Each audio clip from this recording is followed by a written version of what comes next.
Hi everyone. Welcome to Beer Tarot. Inappropriateness, farting, splashing, drooling, sneezing, wheezing, hissing, and all the other stuff. Today, we're going to be talking about what I like to do is I like to go on the internet and I like to go on the internet and I like to read random stories and I like to share them with you if you like. In the meantime, today's inspiration of the day will be about those short romance stories, which I think will be sweet, and give us hope that there's such a thing as love and it can be done. In the meantime, I bought all these pretty eye pencils, and what I'm gonna do is I'm gonna put it on so you can see how good I look with it. I got like 2 sparkly ones, and this is like sparkles for your eyes. This is, other sparkle. This is color. And, I like this one. This one is like gel, and it's very shiny. You can see? I don't know if you can see it. You see how it's like shiny? I like shiny. Anyway, what am I doing? I'm all confused. What am I doing? My mirror. 1 second. Hi, Jarrett, Lacey. I'm doing a bit better. Like I'm recovering after that stupid vaccine. I'm recovering. How are you? Where's that mirror? I'm looking for the mirror so I can show you how I can put on my makeup and be sexy. Where's my mirror? Damn, there it is. I think I found it. Okay. There we go. My boyfriend bought me this. Okay, now I can put on makeup for you guys. Hi, Starry. So, my boyfriend bought this for me. Isn't it cute? I feel like I'm in like a dollhouse. This is like very like girly dollhouse, old Victorian style, right? Okay, first things first. We're gonna be putting on very simple makeup because what's going on here? Because I don't think I need more. Okay. Now, this. Okay, this. I'm putting this color first. Oh boy, I'm afraid to know who. Sorry. Who do I remind you of? Someone you knew? It's a friend? You see, I'm putting on blue on my eye. Okay, you see, I put blue. That's the first eye. You have to make sure it dries because if it doesn't dry, then it goes up here on the upper lid. You see? Oh, thanks, sorry. Okay, let's do this on this side. I wish I had it in like darker blue. All right, I bought it for like $5 because I thought it's cool. So I'm gonna try to reapply, make it darker on the side, and then darker on the side.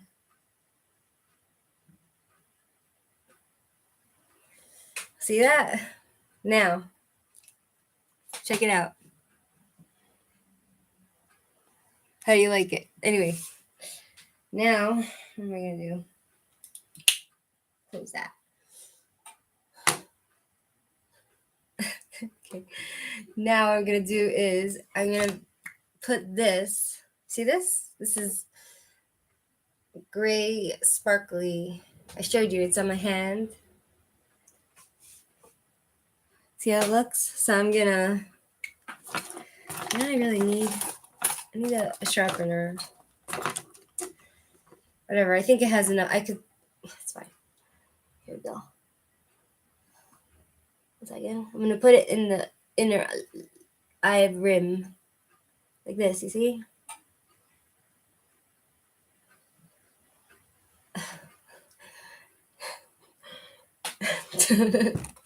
Don't ask me how it's done. Hold on.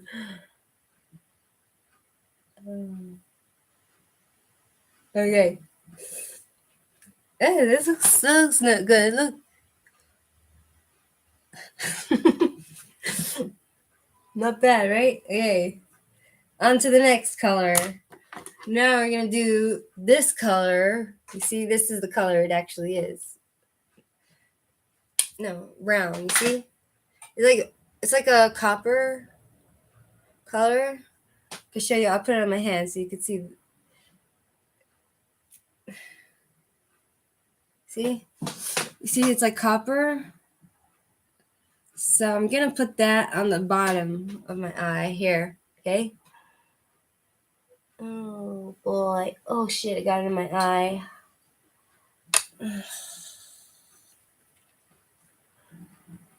Because I want to look pretty before we start the romance story. Okay? Whatever. It's useless. Now. I want to put more of this on. Here, 1 second. Put more of this on, 1 second. I'll put more of this on, you see? Now what I'm gonna do, honey, don't worry, the party is here. Okay, thank you, Ricky. Welcome. Sneezing, wheezing, drooling, and gasping. Okay?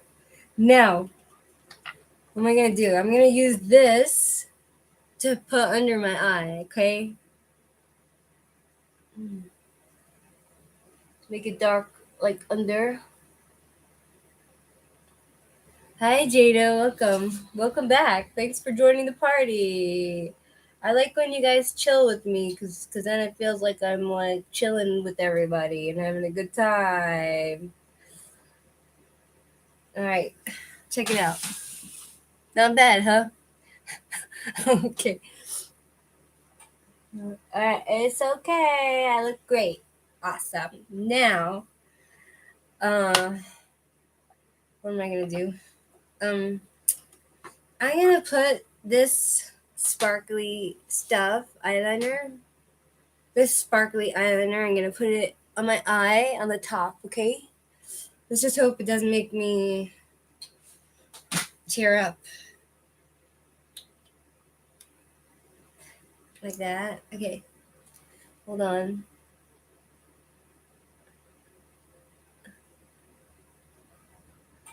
Okay.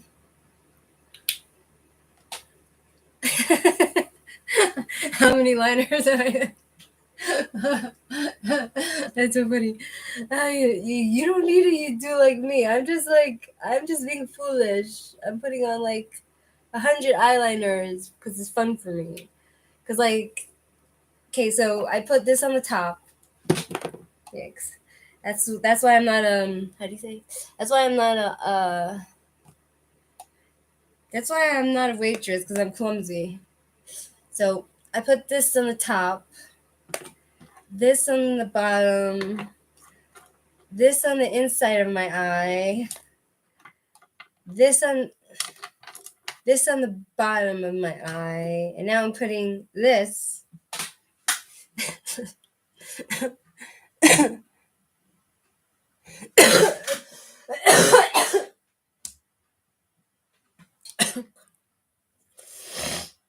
Corona vaccine. That's what it did to me. Corona made me sick.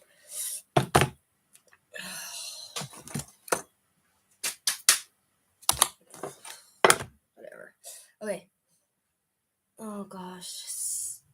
It's going in my eye. Oh no. This is really bad for the eye. I could sue them. I could sue them for being so harmful to my eye that I cry. Oh my god.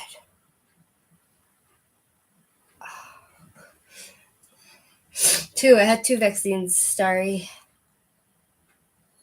And it made me sick, and I'm like trying to recover. I like taking a bunch of herbs and stuff.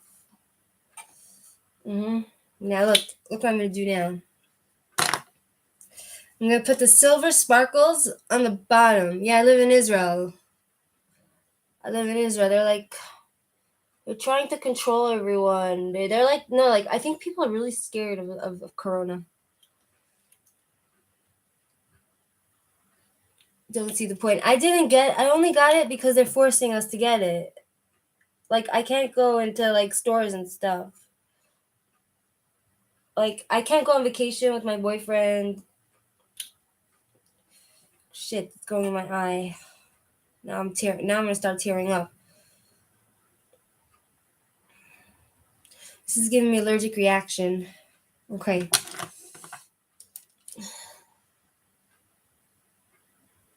Keep the eye closed. Now, you know what I'm gonna do now?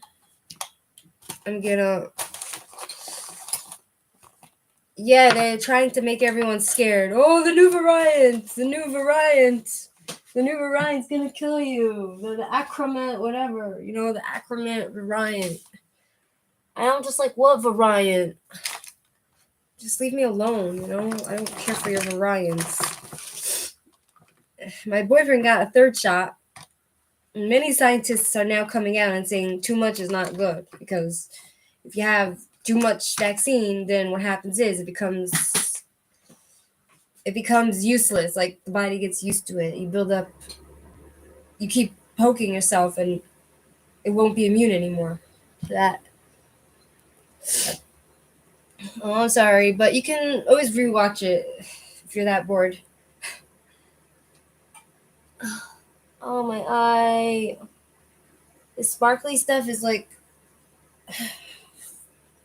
Shit. Okay, I'm gonna have to take off all the makeup now. I'm gonna have to take it all off because of this sparkly stuff. Oh, God.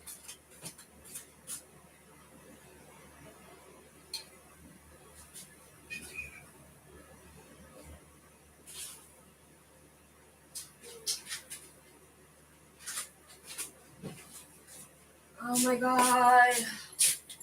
Oh, gotta take it off. Oh, look at this. Okay, no more sparkles. I'm gonna throw those sparkles out because it's hurting my eye. Should I throw it out? I like the sparkles.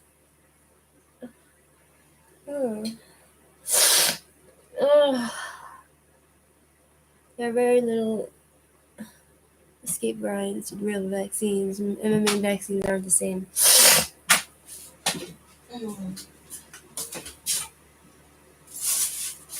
it's like they're using scare tactics. They're trying to like tell me that the new variant I'm gonna die from. And I'm just like,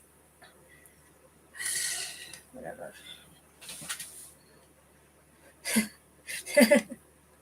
I'll try not, because I put the sparkles on top and then it's going in my eye. It's like falling down. Like, what the heck, you know? Like, who does that? Why would it fall down? You know, like, I need some spiritual help. You know, I need protection while putting on makeup, like spiritual protection, because you know I'm not safe. Okay, so I put on blush. What do you say to that, huh? Okay, now, okay, lipstick. You have to get lucky with farts, Steve Hoogs. Is that how you say your name, Hoogs? You gotta get lucky because I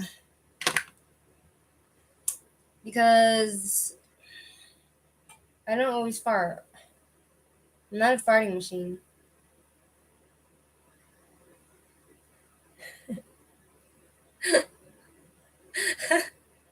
I'm not a farting machine, guys. Okay. Lipstick. Lip. Okay. You know what I'm gonna do? I'm gonna.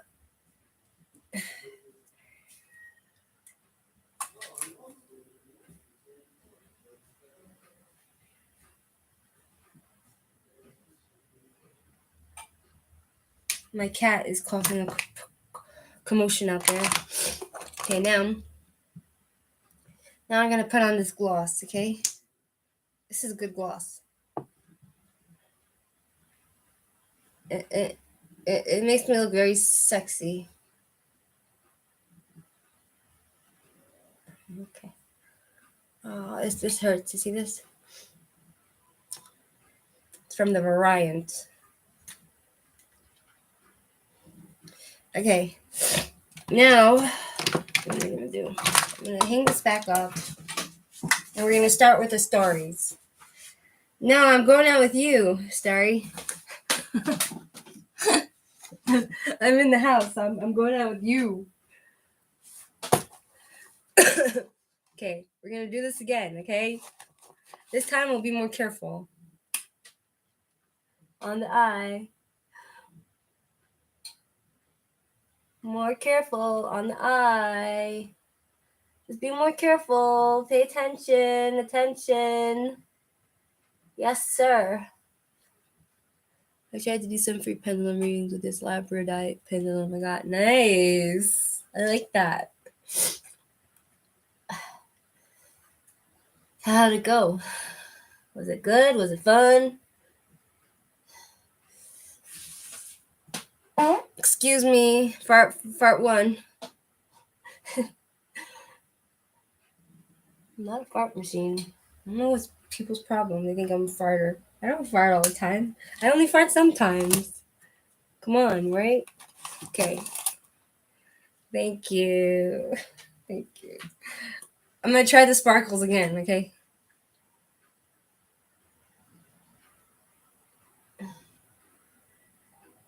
I'm putting it on the bottom.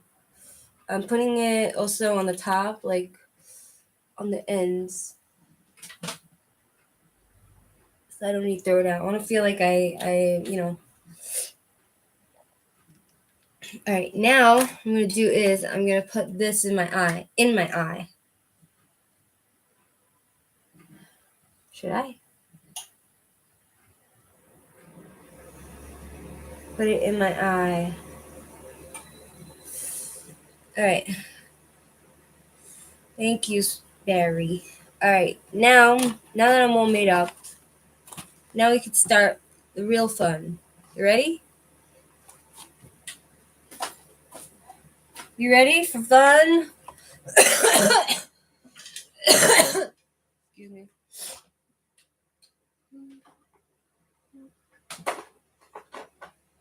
You ready for fun? Girls just wanna have fun. Okay. We're gonna discuss and we're gonna talk about we're gonna discuss about romance, okay? Let's just hope it's okay. Alright. Stories off the internet, which are supposedly true. Alright. 18 true romantic stories that are more heartwarming than any rom-com. What's a rom-com? Okay. Bob Harvey and Annette Atkins. Bob Harvey first met Annette Atkins during study hall in 1955. So this is like 70 years ago.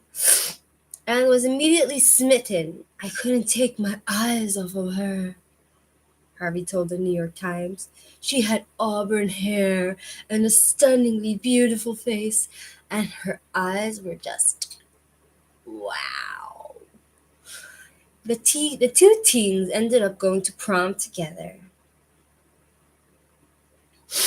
But as many young relationships go, they lost touch after high school and married other people. Harvey never forgot about Atkins. Although in 2017, after his wife died, he searched for Atkins in Google and discovered she had also become widowed. He sent her a card with his phone number, and after chatting for a bit, Harvey drove 500 miles to visit her, stopping only for gas and a bouquet of carnations. I handed her the flowers, and then I cupped her face in my hand and said, "Whether you like it or not, I'm going to kiss you," he recalled.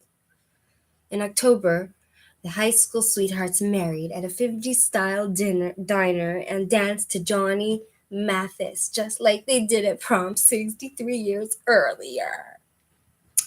Okay, cry now, everyone. Cry, cry, cry. Okay, Matthew Pomeroy and Natasha Lamb.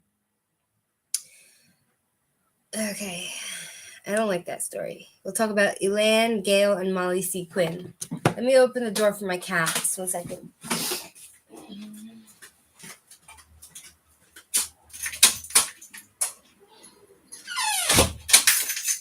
Maybe.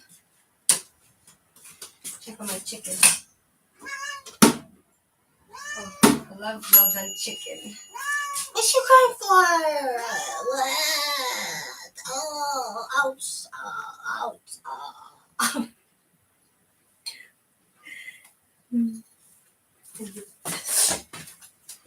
Next. All right. Elan, Gail, and Molly C. Quinn.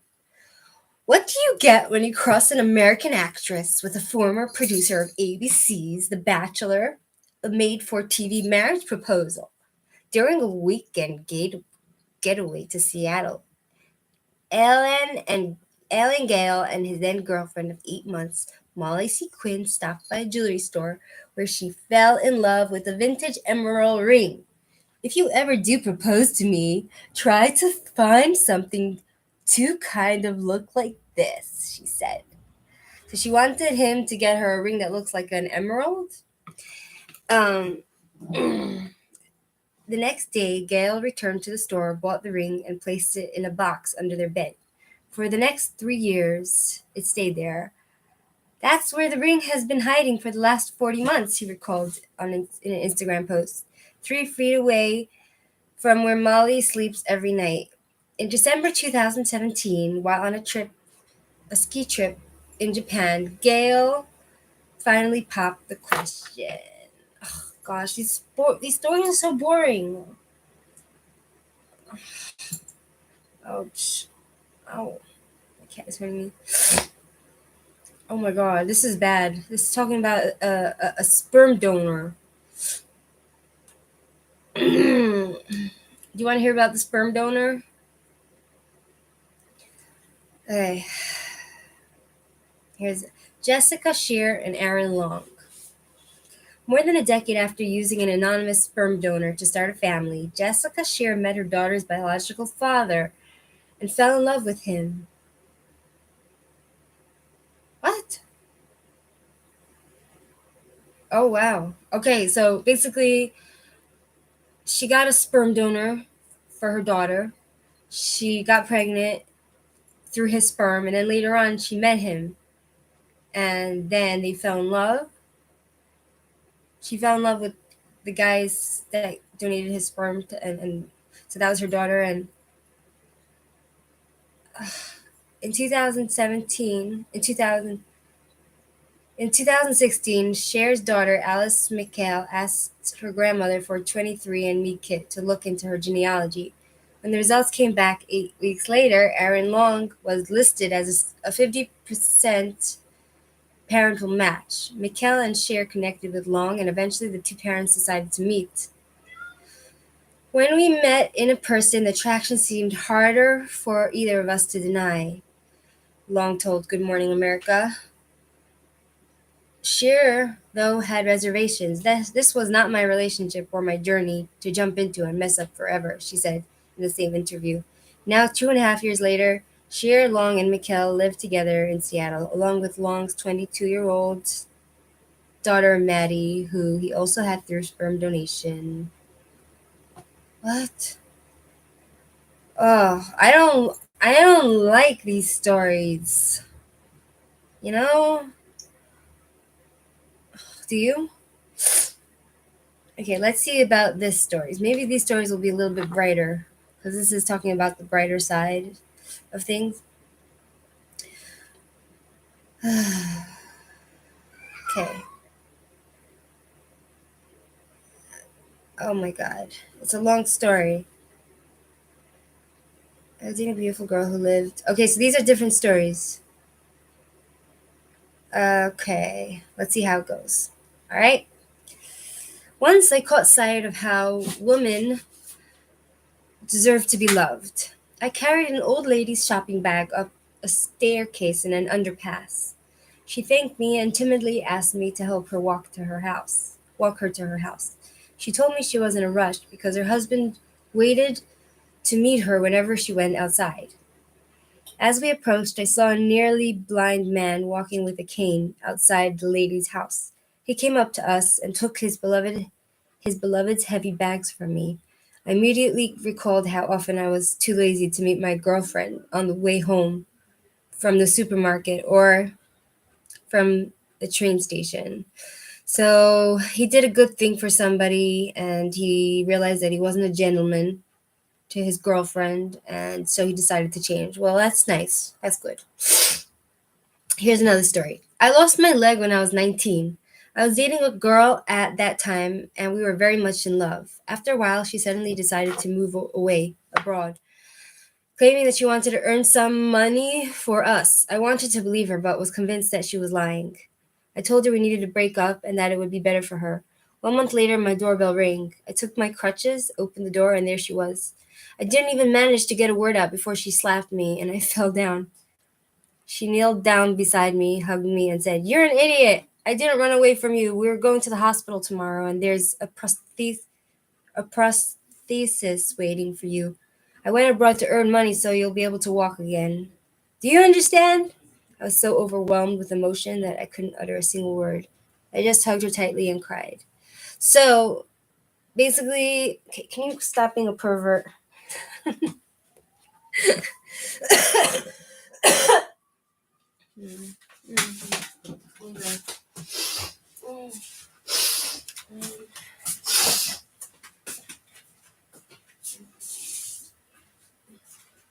So what I don't understand from that story is, he broke up with her because she had to go abroad to make money. So did she come back and slap his face when after the fact, like after all that time she made money, or like I was convinced that she was lying. Okay, so she went abroad for a month and she came back after a month and she got him the money that he needed for his leg, to get a fake leg. And she slapped his face because he was being a naughty boy by breaking up with her. Okay, I understand. I guess it's all about like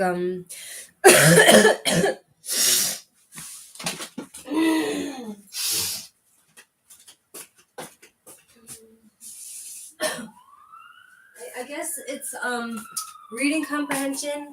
Like you need to read it like twice to get it, you know? My older sister, here's another story. My older sister got married. Her husband is a picky eater. Quiet. And it's very hard to please. So her older sister got married. Her husband is a picky eater and very hard to please when it comes to food. Every time he openly criticized her cooking, I always recall my sister's ex-boyfriend whenever she cooked. Okay, so her older sister gets married. Her husband, he's always criticizing. He's very picky with the food. Then you're not getting the chicken. That chicken's for me. Be quiet. So she recalls that this older sister that got married to this guy, she once had another boyfriend, and she's remembering that these younger sisters remembering her ex-boyfriend, and whenever she cooked liver, he always ate it and said he'd never tasted anything better. It later turned out that he was actually allergic to chicken liver. He just loved my sister so much. Oh my god. Okay, so it comes to food every time you. So she had this other boyfriend who would eat her food and say it's amazing, even though he was allergic to it because he loved her. And she marries this other guy who's just complaining about her food, and so she's remembering. How's that even a nice story? I don't know. Okay, here's another story. After giving birth to our son, my wife's vision started to get worse. She was already wearing glasses, but it suddenly got really bad. I know this can happen because I know somebody who has this eye condition, and every time she has a baby, the eye condition gets worse, so she had to get surgery. So I don't know if she'll have any more babies because it's not healthy for her. Like a lot of women have issues. It's like, a physical thing. Ugh, what's in my eye? Okay. It got really bad. He couldn't stand to see her suffering, so I took a second job and accepted some online work as well. I worked day and night and I couldn't get any proper sleep the whole year. Finally, I saved up enough money for corrective eye surgery. My wife recently returned from the hospital, and she was amazed at how clearly she could see everything. The past year was tough on me, but I do not regret it one bit, because now I have a healthy son and a happy wife. They're the most important people in my life. Aww. What? Why are you crying? You have water, you have food. I gave you before meat. It's his problem. Okay, here's another story. These are like written in like first-hand accounts, so I'm reading for them, like first person. But it didn't happen to me, it happened to them. Okay. Okay. My mother was struggling with a heart problem, and I lived with her for 1 week while my father was away on a business trip. He was due back yesterday, and while we were sitting in the kitchen waiting for him, I noticed how beautiful she looked, despite being so thin and pale. These were serene. There was a serene expression on her face, but her hands were shaking. Suddenly we heard the lock turn, and my mother jumped up and ran to my father, embraced him tearfully, and mumbled something into his shoulder. He hugged her in return, and I just stood there watching them and smiling. My father's love is my mother's greatest remedy. Aww. Cry now, everybody. Cry. Cry. Cry now, everybody. You crying? Here's another story. I met a funny, kind, and educated young man on the internet. He was also very handsome. We used Skype to stay in touch for several years. After a while, I understood that I loved him, and he said he loved me, but he was afraid to meet. I insisted on meeting and traveled thousands of miles to see him. It turned out that the young man was disabled and he couldn't walk. We spent 3 months together and we quickly got engaged. He's the best, and he is perfect for me. My Professor X? So he was like a professor, and she fell in love with him. Alright.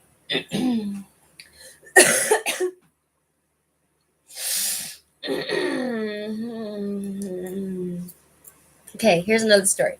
I'm sterile. Sterile? How do you say it? I pronounce everything so wrong. I'm sterile. I kept it from my first girlfriend for a long time because I was afraid that she would leave me. When I finally told her, she actually did leave. Wow. I was depressed for a year, and my other relationships all led to nothing. About 6 months ago, I met a girl and fell madly in love. But I was afraid to tell her. Yesterday, I told her everything, and she just looked at me and said that we could adopt in the future. I was so relieved that I started crying, and I knew then that I wanted to marry her. That's tough. Like if you can't have kids.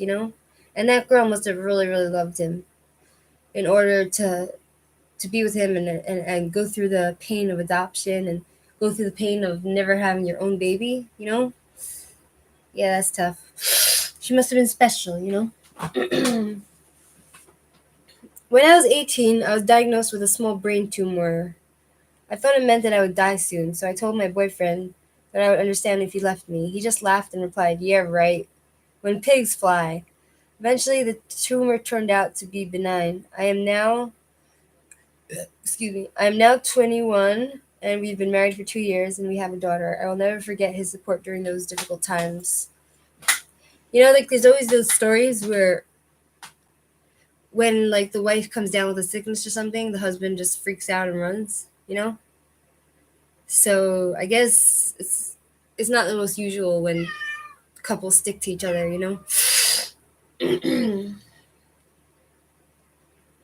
Okay, here's another story.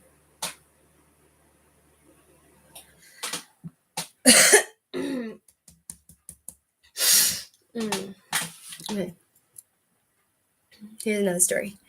I was dating a beautiful girl who lived a very privileged life. She was easygoing, funny, and I had enough money to satisfy her whims.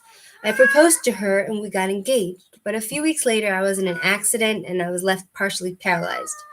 The girl I thought was spoiled ended up taking care of me for several months and proved herself to be a loving woman and a faithful friend. She sold lots of her things, which I didn't think she'd be able to live without. She learned how to cook special meals for me. She wouldn't allow me to apologize for anything, and during the whole time, she didn't show a hint of doubt, disgust, or fear. Wow. Now that's interesting because there's like a stereotype that like rich girls are brats and they're not nice people and they're horrible people, but a lot of the time, like I've seen a lot of documentaries where like I've seen like where they do like a house swap, like poor kids go to the rich kid's house and the rich kid goes to the poor kid's house and they learn how each other lives. And a lot of the time the rich people are much more well mannered and actually have kind hearts. So it's stupid to judge rich people, you know? Okay.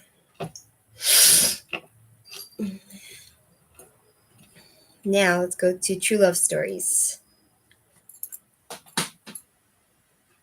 Oh, I like these stories. True romantic short stories. I love them. Stop crying. You want to go out? Okay, I'll let you out. Exactly.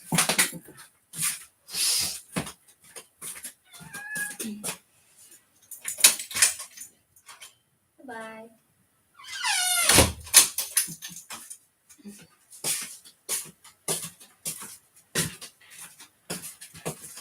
Okay. I'm trying to see. You want to hear about the true love story of the LGBT community couple? I'm not into that. Teenage. No. I want true. The problem is. Okay. I want like true love stories. Okay. True love stories. Okay. Mm. Okay. Here's the first story. It's called I Can't Believe You're Mine. It was a glorious, colorful autumn. And I'm talking in first person because this is how the story is written. Oh, hi. Thank you, Dr. Jekyll. Welcome. Okay, I'm telling stories about true love and romance. Okay, we just left the coffee shop. When we walked by, she had giggled and pulled me inside, saying, "Come on, let's be basic white girls and get some pumpkin spice." I don't like coffee. I never had. Come on, this is really pissing me off. But when she handed me my cup and looked into my eyes when I tried it, it was the best thing I've ever tasted. So this looks like this guy, he never tasted coffee before and she introduced him to coffee. So my hand tingled when she grabbed it. As we walked through the park with our drinks, a light drizzle began to fall. She pulled out an umbrella from her bag. I pulled up my hood and hunched my shoulders. "Don't be silly," she giggled, pulling me under the umbrella with her. I couldn't help but laugh, too. Her laugh is infectious. As the sun started to shine again, she pulled me down to sit on a bench. She beamed down at me, and I could only gaze back adoringly. So, Ava, she began, I knew this tone of voice. It's dangerous. Who do you like? She whispered, and I looked away. I wanted to say, you, 1,000 times. You're the only one I can ever think about. You're gorgeous and sweet and funny and da da da da da da. Instead, I shrugged my shoulders and looked down at my cup. She looked at me with a cautious smile. If I tell you mine, will you tell me yours? Okay, I said. The person I like, da da da da da, is you. I dropped my drink. Okay. Gosh, these stories are. Don't let me fall in love with you. I know you read the description and you expect for me to fall in love with you. That, or you already read this story and you just want to see me suffer again. It's hard to see through the screen. I can't tell one reader from another, boy or girl. Not that it would matter. Blushes deeply. What the heck? What is this? Okay, here's a real story. I'm just reading random stories off the internet. Just trying to read random love short stories, like true love stories, just for, to hang out with you guys. Okay. I got married when I was 20 to a man that by all accounts wasn't bad, but he wasn't good for me. Long story short, I was married to a loser. He didn't necessarily do anything wrong. He just didn't do anything at all. Oh my God. I think it sounds like someone I know. Now I'm not a typical woman. If there even is such a thing, I love myself, sure. There are things I want to improve, but I don't have a problem with my age or intelligence or what my body looks like or my personality. Those things that seem so stereotypically to plague women just don't bother me for whatever reason. I have a career where I make more than enough money on my own to live comfortably, and I know how to use power tools, fix things, fix my own car, and Google the shit out of anything else that needs to be done. I say what I mean, and I expect others to do the same. None of this passive aggressive nonsense. But I'm a stubborn as a mule. She sounds so mean. You know what I mean?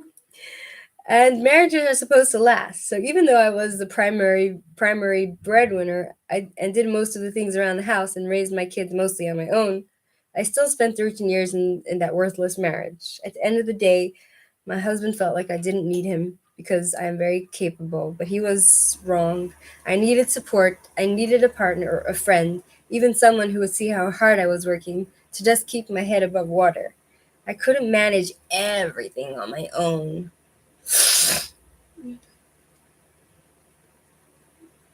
Oh, that's nice. I'll check it out. And I still can't. So, for some perspective as to how emotionally isolated I was, I struggled with infertility for 3 years. So she stuck with this guy, even though she felt he was useless to her, but he didn't feel like he was needed to her because she was so capable. You know, I guess that could be challenging for men to feel like they're not needed because their woman is so capable, and men need to feel wanted and needed. Like they need to feel like they're doing something. Like I have no problem with that. Like my boyfriend, he knows I can't I can't do anything for myself. I mean, I can, but I can't really. I don't know, like technical stuff. I don't know at all. If something happens to the sink or anything like that, I don't know how to fix anything. It's not my thing. You know what I mean? So my boyfriend or any man that was with me wouldn't have a problem feeling useless. because I'm the one who's useless in the relationship. Oh my god. So, okay, what's right? Barry. All right. So, for some perspectives at how emotionally isolated I was, she struggled with fertility. She had to take tons of medications and shots that made her sick, tired, have hot flashes, body aches, migraines for all those years. Not to mention the emotional drain of every month without fail, seeing a single pink line on that damn stick. Pregnancy test. Yeah, men need to feel respected and appreciate. Like women also need to feel appreciated, but men need to feel respected and like yeah, appreciated. I guess. But I think I don't know where our relationship, me and my boyfriend, stands now. Like I don't know what he's planning, if he plans to dump me or not, because we haven't been together in like a month. I mean, we're still like boyfriend and girlfriend, but like we haven't really seen each other because I was sick. So I don't know where our relationship stands, but um I don't know. He definitely knows that I can't do a lot of things without him. You know? I don't know. Maybe I'm wrong. I don't know. Anyway, so she wanted to get pregnant. The motion of going through a bulk of a pack of what's wrong? I can't talk. Pregnancy tests or taking photos of your cousin's child for his birthday for the child they conceived after you started trying. It's just a lot to bear. I was very open with my struggles because I think it helped other people too. Somehow my husband wasn't even aware this was a thing that I was needing support in. He had no idea, and it's not because I didn't tell him or directly ask him. He just was that thick and lost. He was a 5-year-old trapped in an adult, lacking the ability to give support in that way. I need to send this to someone. I know someone. And once I had kids, he was actually more of a burden than a help. I spent most of my time. Yeah. So so she's saying that once she had kids with this guy, he became more of a burden than a help. I spent most of my time walking on eggshells, trying to balance being exhausted from a high demand job, making dinner and praying the kids, who are all around good kids, didn't do anything to poke the bear, while my husband played games on his phone and mostly ignored them. I spent more time trying to keep them from upsetting him than anything else. When I finally asked him to please leave, everything improved immediately. I could breathe again. I was free of so much dead weight. I was so happy to just not have him around. It was so much better. I never looked back, and I was okay on my own. Sure, I crawled into bed every night feeling ready to collapse. At the end of the day, kids are demanding after all, but I was free and I was happy. But it wears on you. Oh my god. So there's more to the story? There's more to the story? So so here she's complaining about this dead weight husband who's thick in the head. Mm, mm, hmm. Let's see what the story's about, right? Should we continue the story? Okay, so she was happy, she was free. But it wears on you. I have an unfair amount of help in my life. I have a six-figure salary and live well within my means. I have family that watches my children when I need. I have amazing neighbors and a church family that pitches in often when I needed a hand. And still, I had many days where I was so tired for thinking. I was so tired from thinking all day, coming home to my screaming 4-year-old and my excuse me, excuse me, for all the fart lovers. And her 10-year-old yammering about TV show and the dog yapping at the floor and the cat under my feet crying. And it's so much. Everything needs me all the time. Notice I didn't say want. They needed me. Feeling needed is great, but most days I was a mostly empty cup that was trying to wring out every last drop to pour into my little family, and there simply wasn't enough to go around. Do I ever think of dating? LOL. No. Thanks, Barry. Oh, well, no. Who has time for that? I sure didn't. I was busy enough, and I clearly was okay on my own. Besides, who would want to date a woman who had little kids and was, by all accounts, completely independent and very successful? I was sure as hell not ever looking to date for fun. Ain't nobody got time for that. Not to mention, I'm not going to go out of my way to meet anyone. My standards were way high after my ex. And again,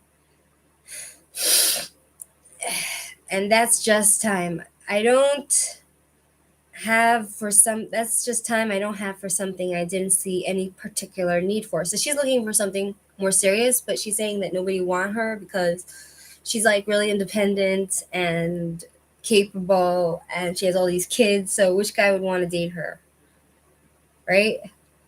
Which guy would want to date her? So that's when God said, "Hold my beer," and cracked his knuckles. He was an intern that summer, an absolutely brilliant one. Good looking, hardworking, personable, did crazy things like fix his own car and budget. But there was an over 10-year age gap, and there surely wasn't a chance in hell that this guy would want to chill out with much older me and my kids in our simple suburban lives. Summer flew by, and before I knew it, he was gone back to school, but he happened to be back for the weekend. And much to our mutual surprise,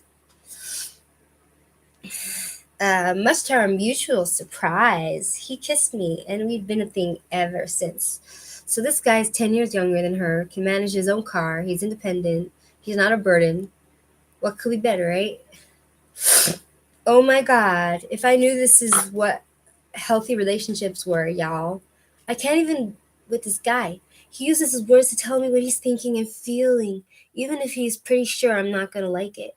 You guys, I don't have to guess what he's thinking. He just tells me. What a gift. He budgets. Exactly. So she found this guy, but he was 10 years younger than her. So he's communicating with her, which is really nice. He budgets his money. This man is 22 years old and has a credit score of 800. I can talk to him for an entire day about deep stuff like existential things, science, movies, TV shows, or books with actual plot lines and not just explosions. He asks me about my day every day. And when I tell him, he actually remembers and cares. I don't have a single fuck to give about getting flowers or jewelry or any of that other crap. I just want a companion, you know? So for Valentine's Day, he flooded my inboxes on every possible channel he has to contact me with everything he could think of to make me smile. Memes, sweet love notes, pictures of cats, whatever. The first time I went to his apartment, he's got several roommates. I was dead tired from the day and pretty much passed out on his bed. I woke up like 2 to 3 hours later and he was talking with one of his roommates and found out that he had gone around to all the doors close by and WD 40'd them while I slept to make sure the squeaking didn't wake me up. So he locked all the doors of his roommates so that I wouldn't wake her up. So he's very considerate and he's like treating her like a queen. Isn't that sweet? He cleans up, he cooks, he wants to try new things and do new things. He's appreciative. Oh my gosh, you guys. OMG. He actually says things like, "Wow, this dinner is amazing." I farted already. You just need to rewind. Thank you so much for cooking. Oh, wow, you're really good at X. That is so cool. Get this, you guys. This is crazy. There was this one day I had gone pretty far out of my way to do him a favor, very happily. But he was weirdly short when I got there to deliver the items to him. Very uncharacteristic.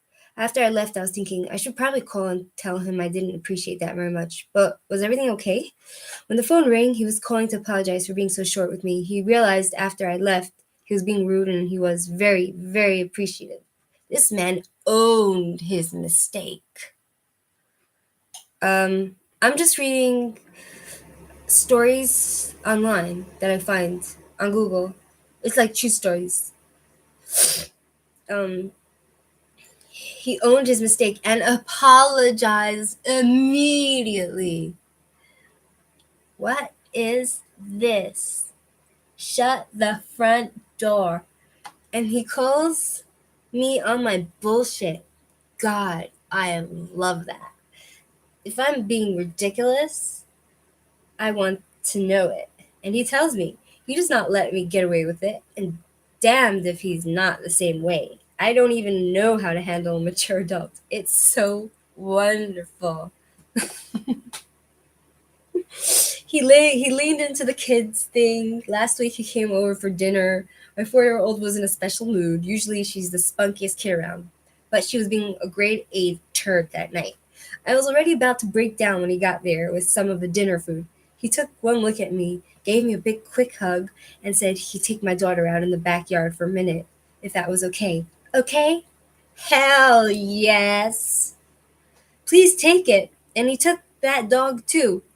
Are you kidding me? I can cook dinner without things yapping at me? I about cried. So she's sitting there bawling and crying and crying and crying because he's so good to her and she's never been treated that way. Ladies, there's such a thing. He came in after a few minutes and asked me if I was okay and what he could do to help. I was still pretty frazzled, and I just muttered, "Yeah, I'm frazzled. I don't really even know." He just gave me a long hug and said he was there for me and it'd be okay. Gave me a peck on the forehead and took off to play with the kids again outside. Then he brought them in and got them to help set the table. He did everything. I have never in my entire adult life gotten to sit down for dinner while everyone else gets the table set and food ready and drinks and etc. After dinner, he made a point of telling the kids he couldn't play till he helped me clean up. And by helped, he meant to do everything for me. Exactly. I literally didn't know what to do with myself, you guys. I didn't have anything to do. It was so nice. I tell my man all the time how appreciative I am of him. And he feels uncomfortable about it because he doesn't think he's doing anything special. Guys, he thinks this is normal and everything is like that. And everyone's like that. What? False. These men are few and far between from what I've seen. The craziest thing to me here is he wants me. What in the ever living hell is wrong with this man? He is in his senior year of college. He could do anything he wants. The world is his oyster. Oh, sure, he could have had Tumblr his way through a gazillion hot college girls his own age. They weren't long distance. They didn't have kids. But no, he picked me. Me with my baggage and my kids and my stretch marks and my sarcasm for days. Me that is hard-headed and opinionated and can barely hold it together every day. I don't know what I did to get this guy. But I'm sure as hell gonna do everything I can to make him happy. As happy as he makes me every day. My heart didn't even know I needed him. Dot, dot, dot, dot, dot. Wow, what an awesome story. This is the most beautiful story I've ever heard. Okay, let's go to the next story. Okay, number 4. Cannon in D with the side of tomato soup. Paul stared at his wife across the table, noticing for the first time that her sweater was inside out. Every morning he would lay out her clothes on the bed in a specific order so she'd know which items to put first. But it didn't guarantee how Elaine would put on each piece. He'd have to pay more attention before they went out. Why is that? Their usual waitress, Sarah, appeared holding a large tray with 2 sweet teas on it. How y'all doing today? With Alzheimer's disease, there were good days and then there were challenging days. It was one of the latter. Elaine was preoccupied, scrubbing a stain on the wooden table with her fingers, forgetting it was a permanent fixture of their booth. They'd been lunching at this dinner once a week for years. That blemish had been there since day 1. Yeah, they're all real stories. Yeah. Today's actually a very special day for us. It's our 57th wedding anniversary. His wife stopped fidgeting and looked up. The day she took a chance on a broke, balding fellow by saying, I do, he said, with a wink to her direction. So he's reminding his wife that it's their 55th anniversary, and she's having Alzheimer's, so she's like not remembering anything. So it is, Elaine asked. Yep, sweetheart, it is. Congratulations, you two. Miss Sue fixed up some of her key lime pie today, and I'll make sure y'all have a slice on the house before you go. Sticking with the Cobb salad and tomato soup. So the waitress is making sure they get food on the house because it's their anniversary. Isn't that sweet? That's it, Paul replied. She nodded and turned, then swung back around. I just remembered. We ran out of tomato soup about an hour ago. Is chicken noodles okay? Paul looked at his wife, now scrubbing away at the stain with a napkin. Elaine? She said, again focused on the table. Remember, she has Alzheimer's. They're out of tomato soup. Do you want chicken noodle or a sandwich instead? She looked confused, so she pointed to the menu and showed her a few other items he thought she'd enjoy, but she was having a hard time picking something new. Suddenly she began to cry. I want to go home. Please can we go home, she begged.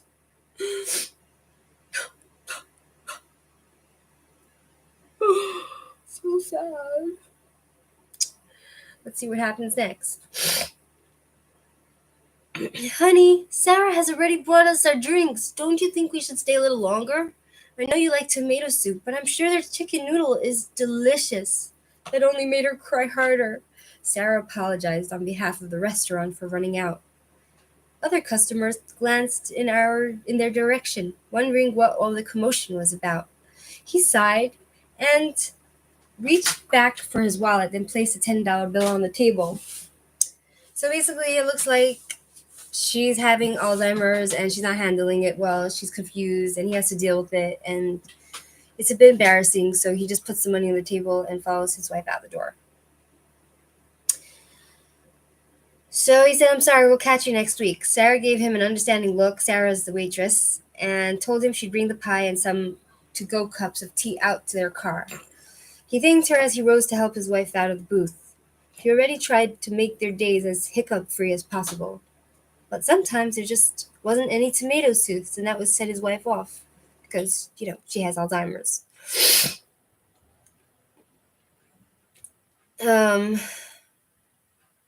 Elaine stopped crying on the way home, but appeared anxious and kept asking him what day it was. He hesitated to say the date, conjecturing that at least part of her current emotional state was because she hadn't realized it was their anniversary. With her dementia, he didn't think a thing of it, but worried she might become upset with herself. Today is Wednesday, she furrowed her brow, a telltale sign she was struggling to grasp some distant memory or word. So she's trying to remember something. Exactly, right, Barry? She's trying to remember something that has to do with the day that he said, but she can't quite get it, and that's frustrating her. When she asked what day it was for the third time during their 20-minute drive, he gave in. It's Wednesday, January 7th. That's the day we got married. Yes, it is, he said, so she remembered that they got married on that day. Yes, it is, he said, pulling up into their driveway. He helped his wife sit on the living room couch before setting up 2 dinner trays and turning the TV to a rerun of The Price is Right. I'll be right back to join you, he reassured her. Once in the kitchen, he walked past the cabinets labeled bowls, plates, mugs, glasses, and cereal to find the one with soup written on it. He marked them all to help her stay as independent as possible, especially since she loved to cook. In the past few months, however, he'd taken over the role as primary chef. Relief swept over him when he found some tomato soup in the back right corner of the cabinet. Conscious of his stiff, arthritic hands, he carefully lowered 2 bowls and filled them with the liquid contents before putting Elaine's dish in the microwave. As he stood there watching the timer count down, the sound of Patchel bell floating into the kitchen. His wife had been a music teacher, so they would always had a piano in the living room. She hadn't played much lately, though. He suspected it was because she now had difficulty sight reading the music. Walking back into the room because she can't remember anything, so she can't even read the notes to the music because she can't remember the notes. Isn't that sad? Walking back into the room, he found Elaine bent over the piano playing Canon in D from muscle memory. He was struck at how her fingers, still so capable and sure, glided over the keys. An image of her coming down the aisle towards him in a stunning white dress filled his head, those same lovely hands holding a bouquet of the yellow daisies he'd gathered for her from his garden. It had been a simple wedding, but that's what they'd wanted. He waited until she'd finished before taking a seat beside her on the bench. Bringing the back of her hand to his mouth, he planted a kiss as she beamed the same beautiful grin she had on her wedding day. "My favorite song," he whispered, choking up. She gave his hand a gentle squeeze. "That's why I played it for you." Now it was his turn to cry, so they're both crying now. "I love you, Paul." "I can see that," he nodded. "I love you so much. Now how would you like to share some tomato soup with me?" Her face fell a little. "I was hoping for chicken noodle, but that'll do." Okay. Cute story. Okay. Should we continue with this or I don't like the way these stories are written. It's kind of like annoying me. Okay. Let's see what this other stories say. Oh, look how pretty this picture is. Don't you want to have a wedding day that looks like this? Isn't that romantic? Utter wedding bliss. Okay. Truth is sweeter than fiction, right? Susan and Peter. Jojo and Eric.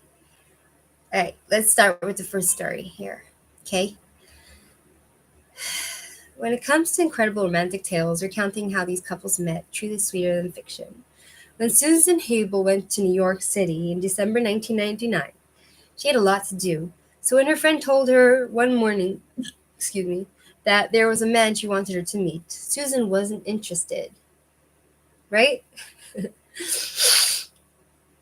But when she saw the man suddenly, Susan wished she had at least combed her hair. He was a vision of cleanliness and perfection. And I was like, "Pigpen," she says. But to Peter Smith, a partner in a New York law firm, she was anything but that. "I looked at her," he says. "I can't overstate it. I understood what people mean by love at first sight." They had 3 dates that week. By March, 3 months after meeting, they were engaged. So this is a picture of them. So that's the picture of them? Yeah. Yeah, that's a picture of them. Really? Wait a second. I'm getting lost. Susan and Peter? I guess that's the picture of them? I'm getting confused. Okay. Jojo and Eric. Outwardly, they had their differences. He was a single father in Los Angeles, and she was a New Yorker with a glamorous globe-trotting job as a fashion stylist. They met in August 2012 during a marathon dinner date orchestrated by a mutual friend, while Jojo was in LA for work. "I was dumbstruck," says Eric, the president of a real estate development and investment firm, "of their connection. She's beautiful, but there's also a warmth to her that is so intoxicating." They talked for hours. And after Eric showed Jojo photos of his kids who lost their mother to cancer the previous year, "I felt like they and Eric were mine already," Jojo says. "Everything was so natural." Okay, so I'm guessing that's the kids. Okay, so the two. Yeah, so this is the kids. This is the kids that lost their mother to cancer. Fine. Let's go to Jocelyn and Christopher. Gosh, these stories are boring. Let's see about this. I'm getting better. I'm much better. Thank you. Yeah, do you want to hear the stories from history, the greatest real true love stories? Paris and Hilton? No, Paris and Helen. Okay. Here's the story of Paris and Helen, and this is the painting of them. The naked man and the woman. So she was another man's wife, but when Paris, the handsome, woman mad prince of Troy, saw Helen, the woman whom Aphrodite proclaimed the most beautiful in the world, he had to have her. Helen and Paris ran off together, setting in motion the decade-long Trojan War. According to the myth, Helen was half divine, the daughter of Queen Leda and the god Zeus, who transformed into a swan to seduce the queen. Whether Helen actually existed, we'll never know, but her romantic part in the greatest epic of all time can never be forgotten. She will forever be the face that launched 1,000 ships. Cleopatra and Mark Antony. Here's Cleopatra and Mark Antony. You know, that was Elizabeth Taylor. Okay. Brilliant to look upon, to listen to, with the power to subjugate everyone. That was the description of Cleopatra, Queen of Egypt. She could have had anything or anyone she wanted, but she fell passionately in love with the Roman general Mark Antony, as Shakespeare depicts it. The relationship was volatile. Fool! Don't you see now that I could have poisoned you 100 times, had I been able to live without you? Cleopatra said. But after they risked all in the war on Rome and lost, they chose to die rather than together in 30 BC. I will be a bridegroom in my death, and run into it as to a lover's bed, said Antony, and Cleopatra followed by clasping a poisonous asp to her breast. So basically, I know that Cleopatra had an affair with Caesar, the great Caesar. Cleopatra had the Queen of Egypt. She imprisoned Caesar in her castle, and later on they got married, or they had a child. He got her pregnant, and she went and she married him, but then he got killed, Caesar. So then because he didn't want a republic anymore, Caesar. He wanted it to be like a dynasty, like she was, but basically she got married to Caesar, or she had a baby with Caesar because Caesar wanted to make peace he wanted to make peace with Egypt, like an alliance, and the people of Rome, they didn't want, like, the ministers in the government, they didn't want the Rome to become like a monas. What do you call that when it's just like kings and queens and it gets passed down from like father to son? What do you call that? Like the monarchy, right? So the people didn't want that. They wanted a republic. So what happened was they killed him, right? So Cleopatra, she left back to Rome, no, back to Egypt, and then she was in love with this guy, and then she killed herself after that. It was after she killed herself. Hadrian and Antinous. This is their picture. These are their statues.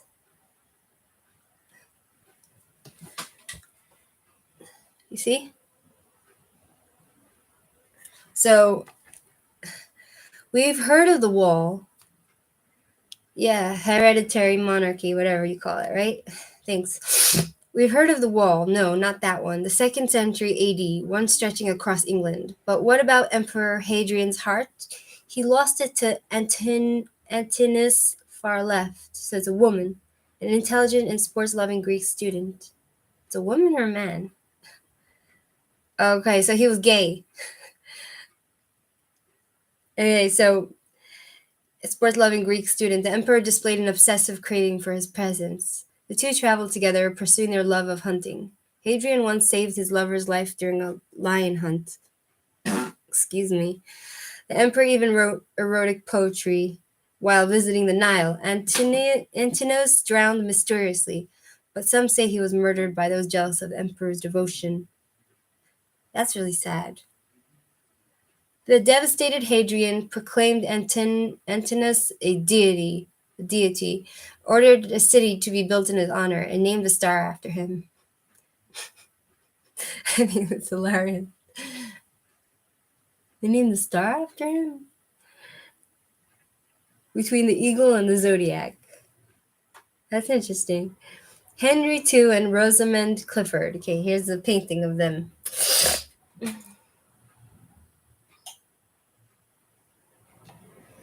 All right.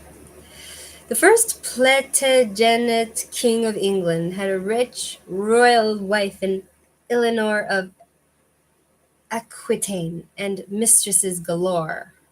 But the love of his life was Fair Rosamond, also called the Rose of the World. To conceal their affair, Henry built a love nest in the innermost recesses of a maze in his park at Woodstock. Nonetheless, the story has it that Queen Eleanor did not rest until she found the labyrinth, and traced it to the center, where she uncovered her ravishing rival. The queen offered her death by blade or poison. Rosamond chose the poison. Perhaps not coincidentally, Henry kept Eleanor confined in prison for 16 years of their marriage.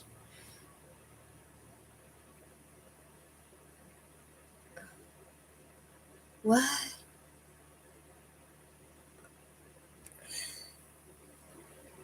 It's such a disturbing story. I'm really disturbed by that. What's a labyrinth? I keep hearing about this labyrinth. What's a labyrinth? Labyrinth? Labyrinth meaning a regular network of passages or path in which it's difficult to find one's way, a maze. Okay, so basically she went through a labyrinth, which is like a maze to not like a physical maze, but like a maze in the sense of speaking of ideas. Okay. Dante and Beatrice. So you know who Beatrice is named after. You know, uh, what's the guy's name? In the royal family, he has a daughter Beatrice. She's named after this. Dante and Beatrice. Here's the painting. So, rarely has a woman served as such profound inspiration for a writer, and yet he barely knew her. Excuse me. The Italian poet Dante Alighieri wrote passionately of Beatrice in the Divine Comedy and other poems, but only met the object of his affection twice. The first time he was 9 years old and she was 8. The second time they were adults, and while walking in the street in Florence, Beatrice, an emerald-eyed beauty, turned and greeted Dante before continuing on her way. Beatrice died at age 24 in 1220 without Dante ever seeing her again. Nonetheless, she was the glorious lady of my mind, he wrote, and she is my beatitude, the destroyer of all vices and the queen of virtue and salvation. So he concocted, right? He concocted this like imaginary mythical creature in his head, like excuse me for all the fart lovers. Anyway, What was I thinking?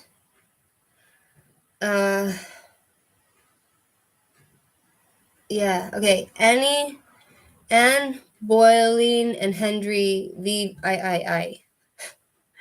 All right, okay. So here's the picture of them.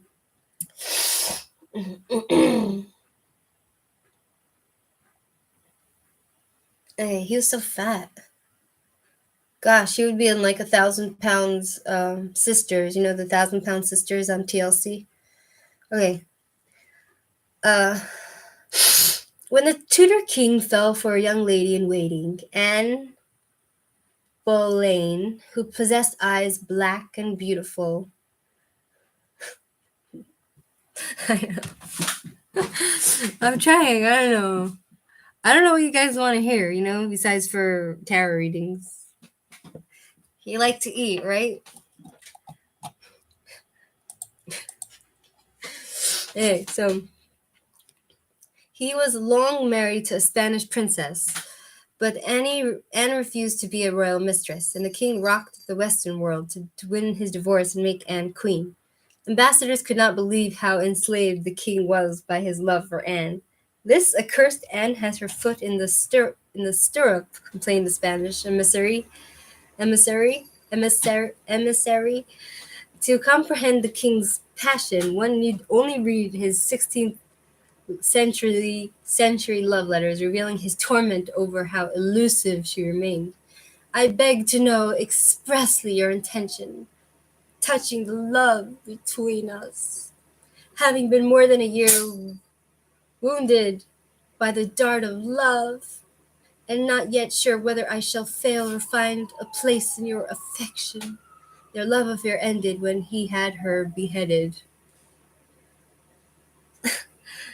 Really? This live stream?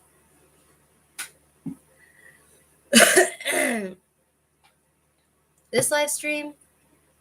The one I'm doing now? Or the last one or the one before? Well, thanks. Anyway. Louise XV of France and Madame de Pompadour. Here's a painting. Thanks, Abba.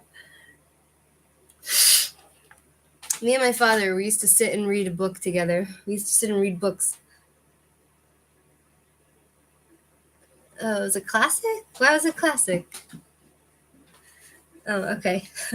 I'm glad you think so. In 1730, a Parisian prophetess told a 9-year-old girl she would rule the heart of a king.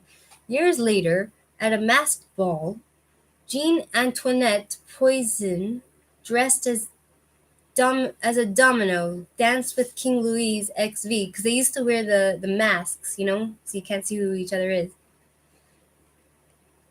Dressed as a tree. Within weeks, the delicate beauty was Maîtresse en titre, given the title Marquise de Pompadour.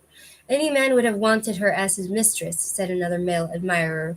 The couple indulged in their love of art, furniture, porcelain, with Madame de Pompadour arranging for her jaded royal lover small dinner parties and amateur theatricals, in which she would star, of course, while watching in which she would star. To show she would star in the royal parties. Go Pompadour. While watching one play, Louise XV declared, "You are the most delicious woman in France!" before sweeping her out of the room. So basically, the other guy who couldn't stop his love for the other woman, basically he divorced his wife to be with the other woman, and then the woman he loved, he beheaded her. Yeah, that's such lovely love. John and Abigail Adams.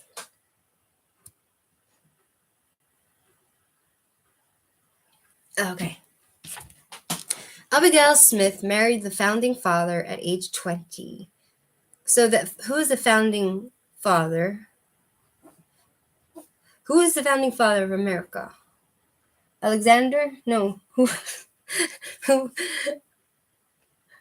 was his name was don't tell me. His name was, the founding father, his name was Columbus. Columbus discovered America, right? Abraham Lincoln. Who's the, whatever, it's fine. Okay, so at age 20, he gave birth to 5 children. So this woman, Abigail Smith, gave birth to 5 children, including America's 5th president, John Quincy Adams, and John Adams' confidant, political advisor, and first lady. The more than 1,000 letters they wrote to each other offer a window into John and Abigail's mutual devotion and abiding friendship. Yeah, I think so. It was more than revolutionary political ideals that kept them so united. They shared a trust and abiding tenderness. Abigail wrote, "There is a tie more binding than humanity and stronger than friendship. And by this cord I am not ashamed to say that I am bound, nor do I believe that you are wholly free from it." As for John, he wrote, "I want to hear you think, or see your thoughts. The conclusion of your letters makes my heart throb more than a cannonade would. You bid me burn your letters, but I must forget you first." Mary Godwin Shelley, Percy Shelley. Next story. See them? All right. When young romantic poet Percy Shelley met Mary Godwin, she was the teenage daughter of a famous trailblazing feminist, the long-dead Mary Wollstonecraft. The two of them shared a love of the mind. "Soul meets soul on lovers' lips," he wrote, but physical desire swept them away too, consummated near the grave of Mary's mother when they ran away to Europe. It caused a major scandal, but the couple proclaimed themselves indifferent to judgment. It was acting in a novel, being an incarnate romance, she later said. They traveled together to visit debauched Lord Byron, and Mary wrote Frankenstein during 2 weeks in Switzerland. So you know that movie called Frankenstein? So these are the people that wrote it.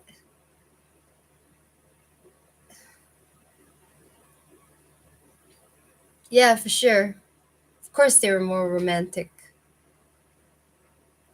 After Percy died in a boating accident in 1822, Mary never remarried. She said, having been married to a genius, she could not marry a man who wasn't one. Yeah, of course people were more romantic in the old days. Like these days, yeah, Frankenstein the monster. Okay, Elizabeth Barrett Browning and Robert Browning. Do you want to hear this story? You want to hear this story? This is boring. John Keats and Fanny Brown. Brown? Let's see what this story says. I want to find something that's interesting. Gertrude Stein and Alice B. Toklas. I think this is gay women. Gosh. Okay, so there was 2 women that loved each other. They were in love. Diego Rivera and Frida Kahlo.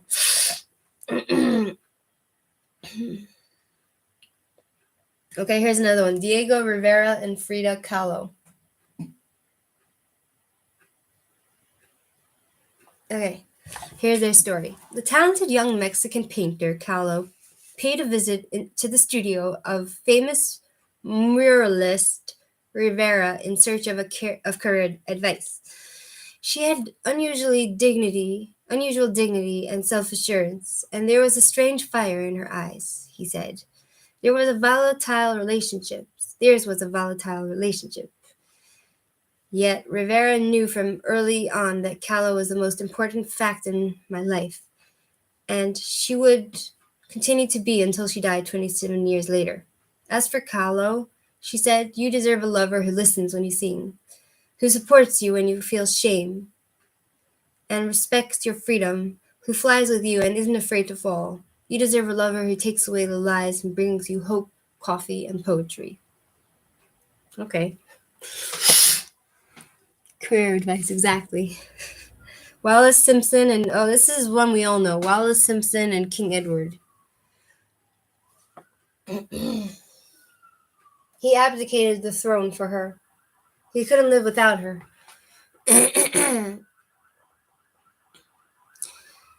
Okay, let's see if a better one. Paul Newman and Joan Woodward.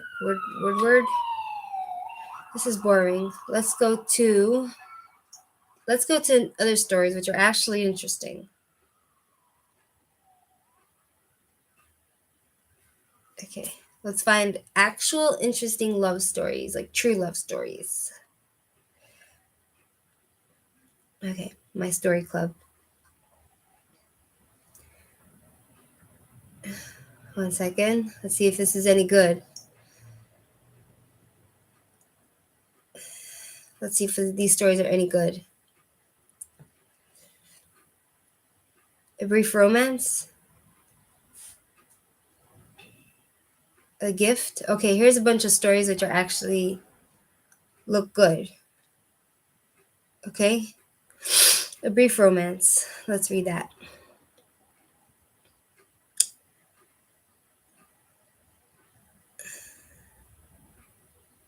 Okay, let's see what this is all about. A brief romance. One of those days when it rains unceasingly, and I have to hurry up in the subway to catch the bus to go to my workplace. My hair looked disheveled as I tried to pull up the hood of my raincoat over my head. Water dripped from my hair. Suddenly my phone rang. I looked a bit alarmed as I was expecting some colleague of mine who would call me to adjust her classes. Thankfully, it was not one of them. It was my cousin calling me up. Her name was Tina, as my siblings and I lovingly called her. She was all of 26, tall, dark, with a warm smile and sensitive eyes which looked eternally blissful. All my siblings and I were married. We had arranged marriages and were living comfortably, so now it was her turn to get married. She was working as a receptionist in a hotel located near the airport. Diddy bye, I have married. So who is the lucky guy? He said. His name is Krishna. He is a driver by profession. He drives his uncle's car, who happens to be my boss. Her ecstatic voice made me shudder. I could no longer keep track of what she was uttering. A driver by profession? My cousin had committed a blunder. What more could I say when there were so many young men with lucrative pay packages who were interested in her? She had chosen a taxi driver over them. So where are you staying? In my in-laws' place, she said. Take care, he said. I ended abruptly. There were pains of despair pricking in my heart. My cousin was a girl having a lavish taste. She wore jeans which cost 2,000 rupees. My uncle happened to be a LIC agent who had spent all his money on his dear daughter's education and upbringing. He was a man of strict principles. Other than that, he took special pride in the fact that he was a Brahmin. I don't know what that is. I really did not know how he would be able to tolerate his daughter's discreet behavior. The incident or accident, as he would term it, would ruin him. 2 hours later, after reaching my workplace, I called my aunt. She was crying over her daughter's betrayal. So basically, her daughter, his cousin, they usually have arranged marriages, but she married for love, and she didn't tell anyone about it. Krishna had always visited the household as a friend. Never had my aunt suspected anything existing between them other than friendship. She would be doubly accused by her husband now, first for trusting her daughter unquestioningly, next for hiding the affair from her husband. My uncle would never understand her wife's naivete.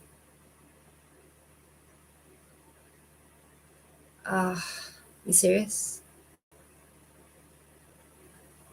Okay, a fight would break out. He was worried about his cousin's future. The day went on as usual. Although melancholic, I trudged my way to most of my classes with my chalk and register in my hand. I shouted hoarsely like a professor in engineering college. is supposed to do. I later came out and sighed.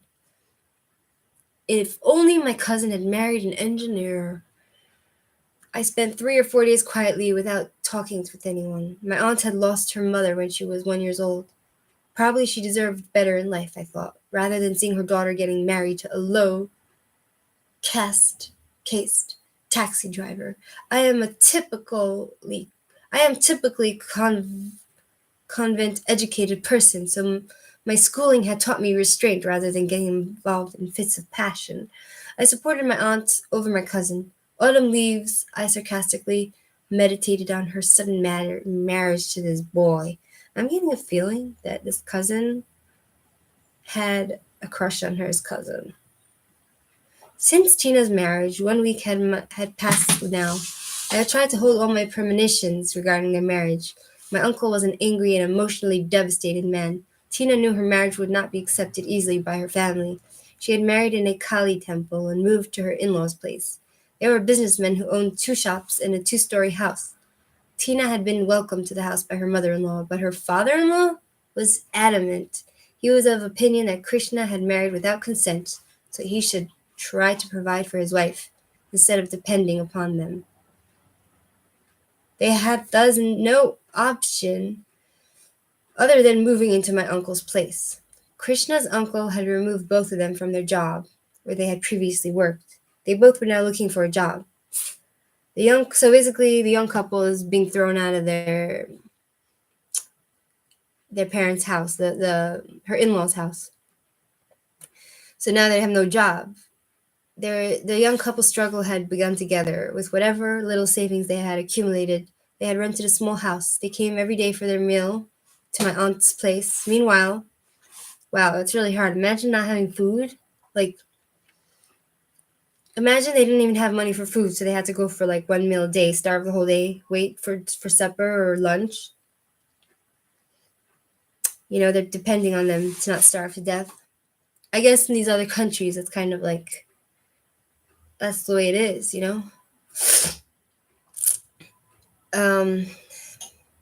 Meanwhile, my uncle shouted at both of them. He blamed both of them as irrational. He even tried to convince his daughter to leave Krishna. But Tina remained firm and unmoved. I'm getting confused who's who in this story. She said she loved Krishna. And, okay, so I'm guessing Krishna is the male.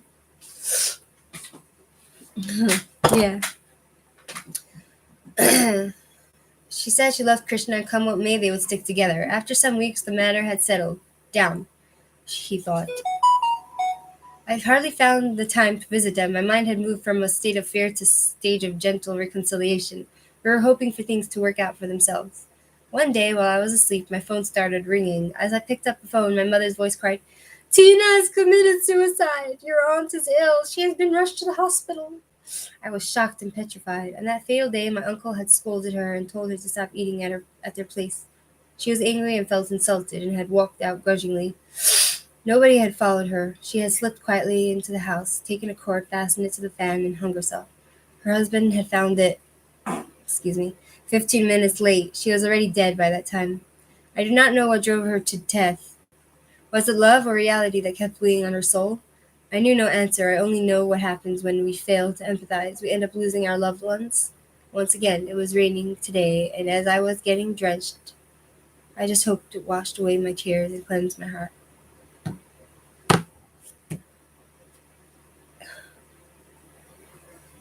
Oh my god. I feel so depressed after reading that. Didn't that bring you down somewhat?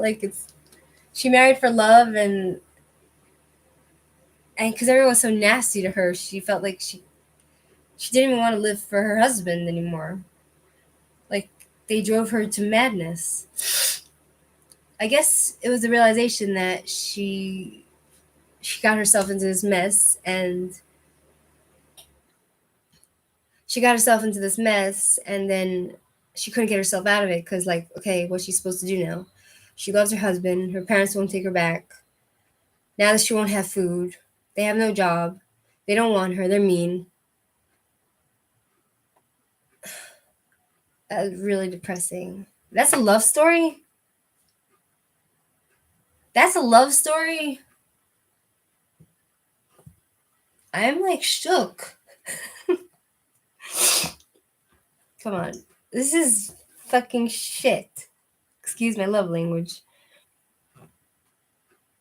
The world's shortest love story. Let's hear the short.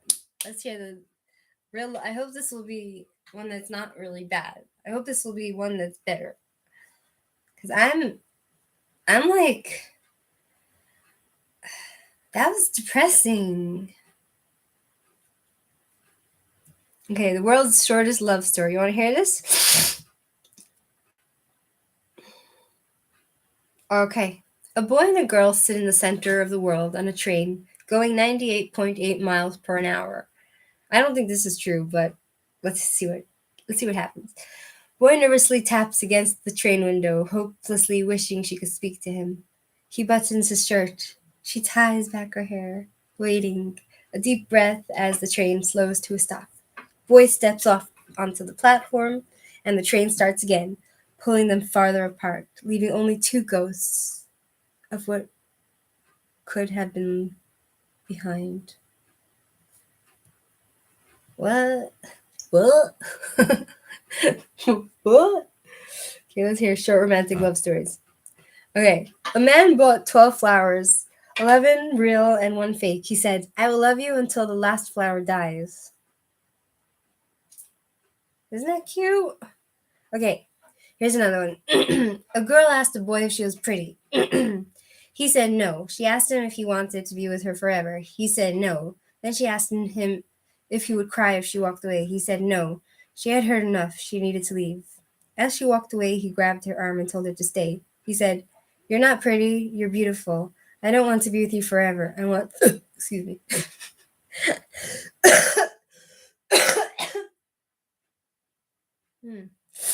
Mm. As she walked away, he grabbed her arm and told her to stay. He said, You're not pretty. You're beautiful. I don't want to be with you forever. I need to be with you forever. I wouldn't cry if you walked away. I would die. So dramatic. Come on. Can't be that dramatic. Thanks, Abba. Boy, can I take a photo? Girl, why? Boy, I just want to show my children how their mom looked when she was younger. Oh. Okay. Here's another one. Right?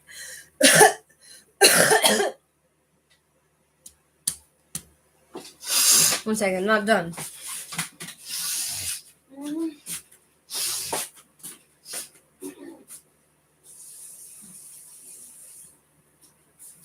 Anyway. How's my chicken doing? My cats won't let me eat. I have to throw them out the house. Here's my chicken. See? Here's my chicken. Okay, now put it right. See what it tastes like.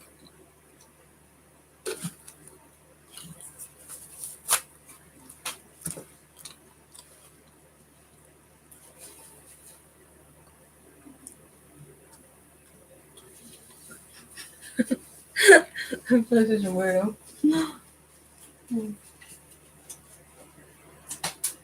Okay. Okay.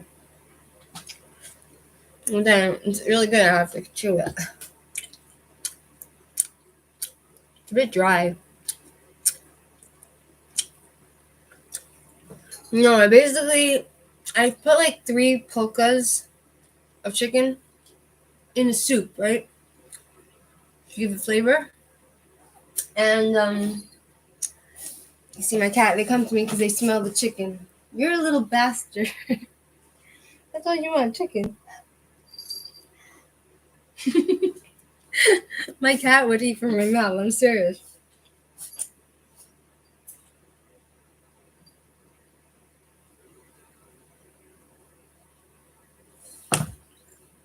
Oh, he actually wouldn't. Wow, shocking. Thanks, Barry.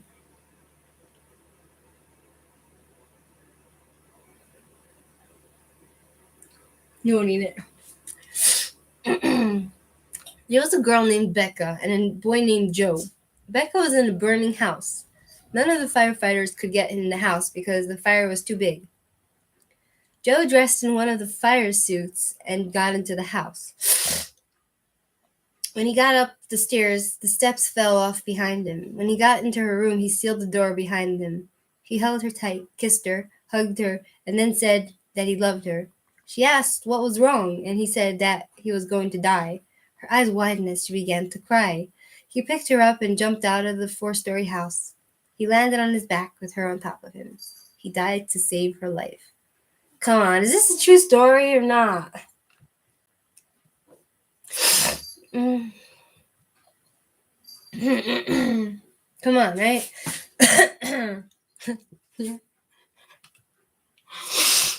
Okay. All right, let's do this one.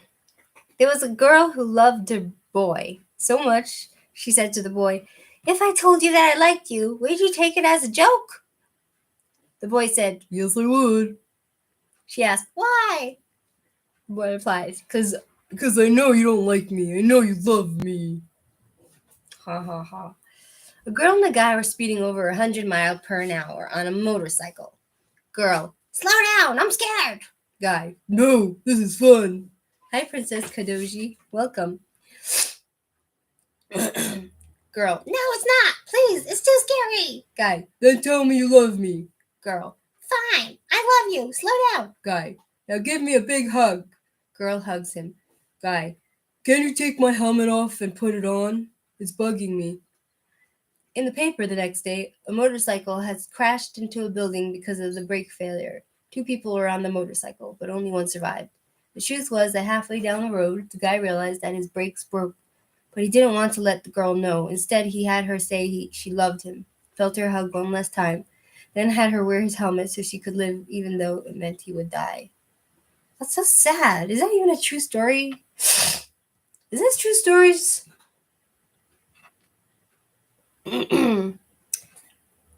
Huh. Ma'am, what do you think? Is this a true story? Okay.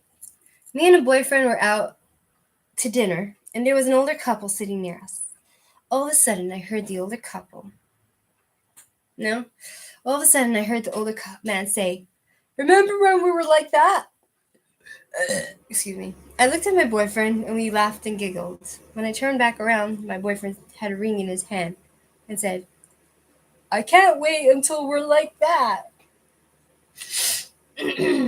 Cute.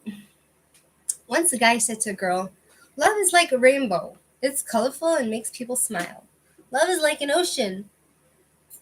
It's deep and beautiful. Love is like the sun. It shines and it's warm. Love is like the rain. It's calm and refreshing. Will you let me show you that love?" The girl shook her head while smiling. "No." The guy looked down sadly, and then he heard her saying these words, "I want you to show me your love." Boo-hoo. One day, a lover was angry with his girlfriend and tried to stab her with a knife. And if you ever tried to do that, I hope not. He accidentally cut his own finger badly with the knife, started bleeding, and knelt down in pain. His girlfriend bent down and bandaged up his finger and tended to him. Are you serious? He tried to stab her? What the fuck?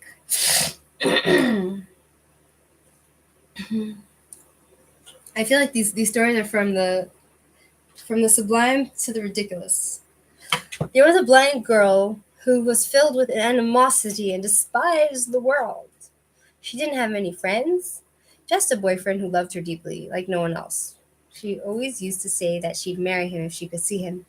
Suddenly, one day, someone donated her a pair of eyes, and that's when she finally saw her boyfriend. She was astonished to see that her boyfriend was blind. He told her, "You can see me now. Can we get married?" She replied, "And do what? We'd never be happy. I have my eyesight now, but you're still blind. It won't work out, I'm sorry." With a tear in his eye and a smile on his face, he meekly said, I understand. I just want you to always be happy. Take care of yourself and my eyes. So sad. Is that a true story?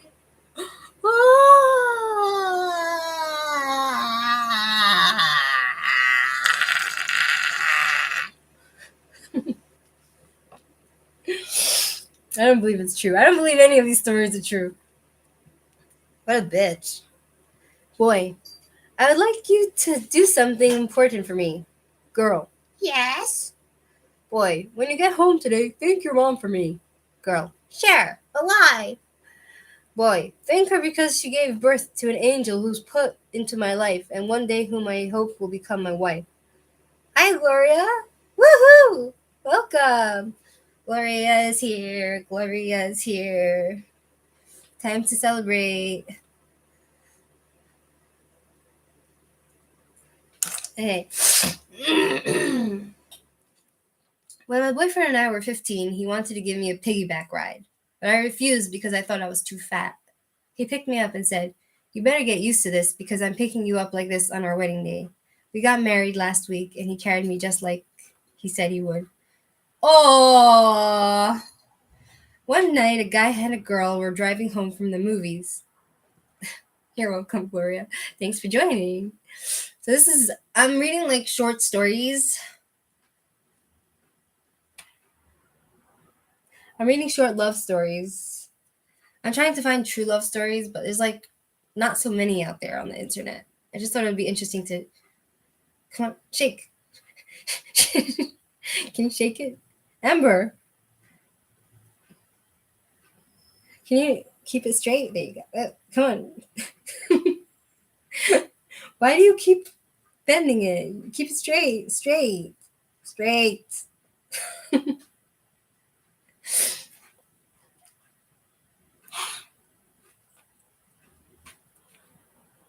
Oh. Okay. One night, a girl and a guy were driving home from the movies. The boy sensed that there was something wrong because of the painful silence they shared between them that night. The girl then asked the boy to pull over because she wanted to talk. She told him that her feelings had changed and that it was time to move on. A silent tear slid down his cheek as he slowly reached into his pocket and passed her a folded note. At that moment, the drunk driver was speeding down that very same street. He swerved right into the driver's seat, killing the boy. Miraculously, the girl survived. Remembering the note, she pulled it out and read, "Without your love, I would die." Oh, God, this is bullshit. Oh, my God. Okay, this is bullshit. I don't want to read this anymore. Give me a break. Right? Okay. Okay. Okay, here's true stories, okay? Let's hope it's good. 11 heartwarming love stories. 11 heartwarming stories that will keep you up at night. No, that will make you cry happy tears. If I'm being totally honest, all of the many relationships I've seen throughout my life, there's only one that I would say made me truly believe in love. Yes, I know plenty of couples who pleasantly tolerate each other even after many years together, but real love stories that endure the test of time are few and far between. If that sad truth has you feeling hopeless about the whole love thing, take a look at these amazing stories from the ladies of Reddit. Oh, it's from Reddit. I have the Reddit app. He wrote her daily letters while he was at war. Okay, here's a story about love. My great-grandparents, they were married for 65 plus years. When he was in Japan during World War II, he wrote her a letter every single day that he could. There were boxes and boxes of them in their apartment after he passed. She passed away first, and I remember him sitting by her bedside, holding her hand and telling her it was okay to go because no matter where she went, he'd find her again. He lived for several more years and died from complications from pneumonia. In the hospital, he was mostly delirious, but his last words were, "I'm going home to see great-grandma again." Cry, everyone, cry. He still feels like they're on their honeymoon, even 30 years later. Here's the story. My father told us that he doesn't believe that the honeymoon has ever has to end. It's been 30 years of marriage for him and my mom. Okay, that's nice. They fell in love despite the language barrier. Here's another story. My ex's parents, he was from Poland, she was from the DR. I don't know where that is. And they had both moved to the US. He was the super of her apartment building in New York City. Something in her apartment broke and he came to fix it. Neither of them spoke English. She had a young child and was recently divorced from an alcoholic. She told me she had no idea when he said on their first few dates, but she would smile and laugh anyway because she was so smitten with him. Every day he comes home from the work and says, "Hello, my gorgeous wife." They are absolutely gorgeous together. They're adorable and amazing parents to their kids.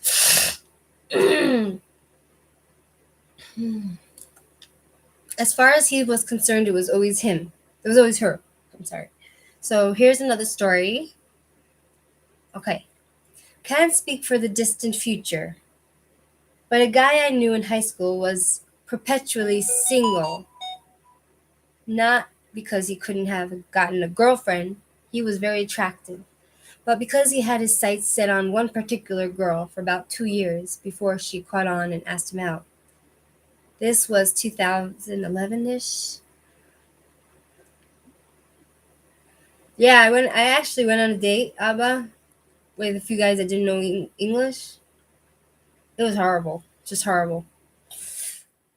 Um, Fast forward to now, and they are one of the most beautiful and strong couples I've had the privilege of knowing. After dating 7 years, they got married last fall and just had a baby girl. Everyone knew there was something special between them from the start. They just make it look so easy. Okay. She moved across the globe for him. So here's another story. Excuse me. Second. I wanna melt this. I wanna spill this wax.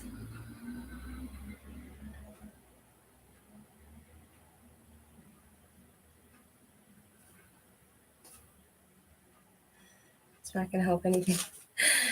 Okay, 1 second. Okay. My friend who is Australian was taking a gap year in Europe with some friends and met a guy, an American, who is doing the same. They hung out for 2 weeks, went their separate ways, US and Australia. Couldn't forget about each other. After a year of Skype love, she moved to the US. They were together for 4 years, got married in Hawaii this past year, since it was halfway for both families. Okay, fuck you. These stories are so uninspiring, I'm angry. I'm upset. Like, I'm literally, legitimately upset.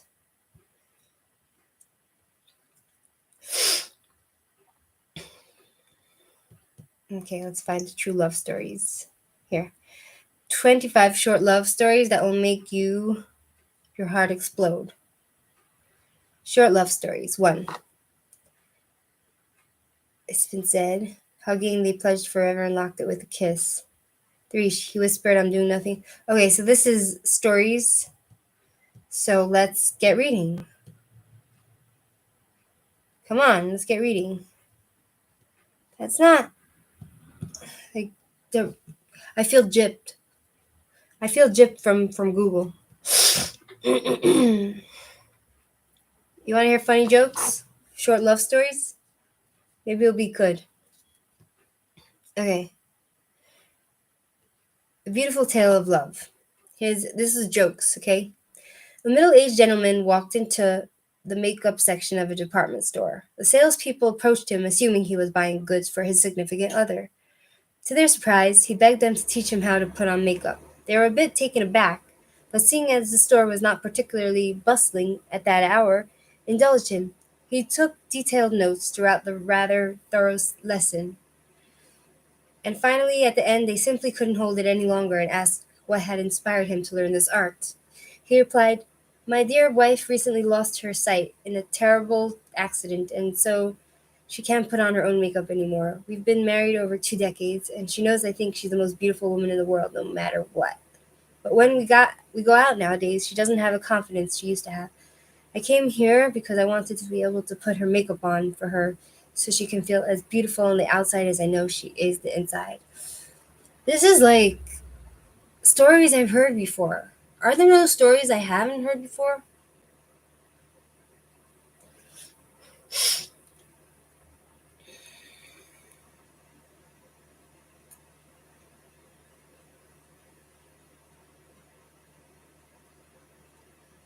The proposal. Let's see what this is. Okay, I think I'm bored of this. Okay, let's go look for jokes. Jokes. Jokes. 101 short jokes. Okay. Okay, here's a joke. Come on. Don't waste my time. Okay, here. All right, here we go. Okay, here we go.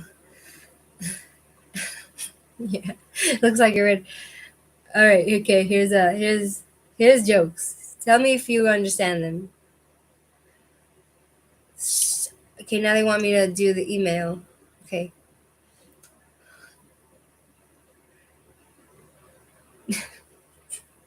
I don't know. I don't have a good imagination, but thanks for your see all categories. Should we do let's do corny jokes. How about that? Corny jokes? Let's go to corny jokes, okay? Let's do corny. Not customer service jokes, corny jokes. Damn it. I haven't heard from my boyfriend in a while. I wonder what's going on with him. I think he has another woman. What do you think? Do you think my boyfriend has another woman?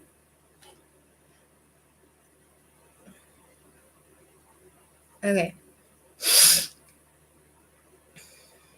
Okay.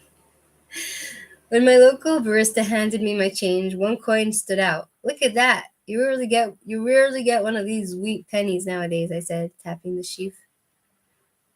Wait, this is jokes? How okay, I'm not doing well with these jokes. I'm really not. Okay, let's find let's see if there's anybody that gives us free jokes. Free jokes. Okay. What do you call a boomerang that won't come back? What do you call a boomerang that won't come back? A stick. What's a boomerang? Okay. What does a cloud wear under his raincoat? What is it? What does a cloud wear under his raincoat, guys? Guess. Come on, guess. This is a good one, actually.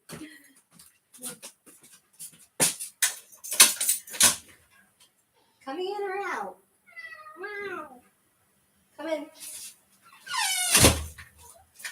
Anyway, so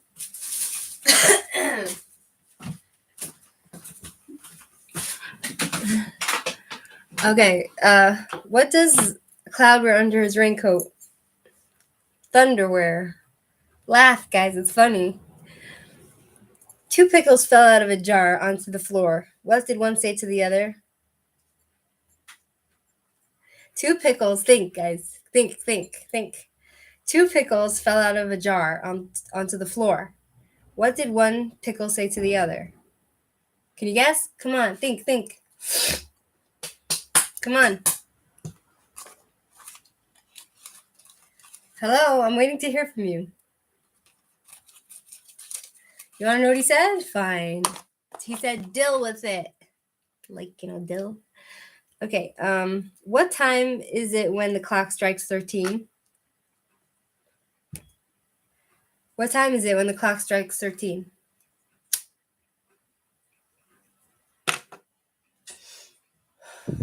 Time to get a new clock. Okay. How does a cucumber become a pickle? It goes through a jarring experience.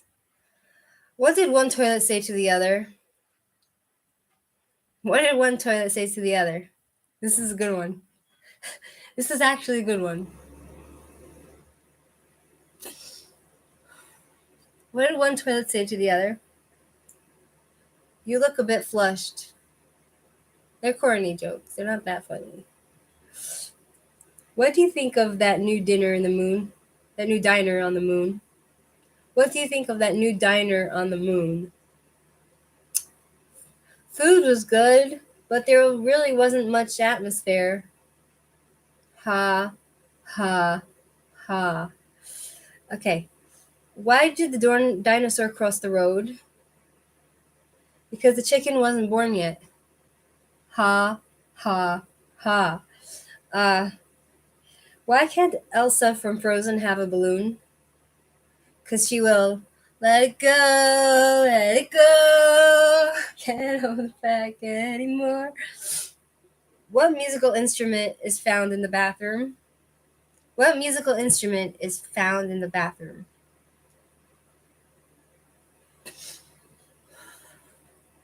I'll tell you. A tub of toothpaste. Excuse me. A tub of toothpaste. Is that even funny? I don't even know. A tub of toothpaste? A tube of toothpaste. A tube of toothpaste? Is that like an instrument? Okay. Why did the kid bring a ladder to school? Because she wanted to go to high school. What do you call a dog magician? A labracadabrador. That's actually funny. Where would you find an elephant? The same place you lost her. Duh. Right? How do you get a squirrel to like you? How how do you get a squirrel to like you?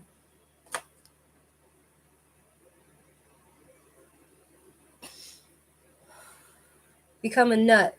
Act like a nut. No, don't become a nut. Act like a nut. What do you call two birds in love? Tweethearts. How does a scientist freshen her breath? With experiments. With experiments. How are false teeth like stars? They come out at night. That's not nice. That's not nice. Not nice. Oh my gosh. That's not nice. Oh. Okay. What building in your town has the most stories? The public library. What's worse than finding a worm in your apple? Finding half a worm. Finding half a worm. Huh? Oh, yeah. You know what that means if you found half a worm in your apple. That means you ate the other half. Ha ha ha. Ha ha ha. What's a computer's favorite snack? Computer chips. I don't get it. What did one volcano say to the other? What did one volcano say to the other? I lava you. How do we know that the ocean is friendly?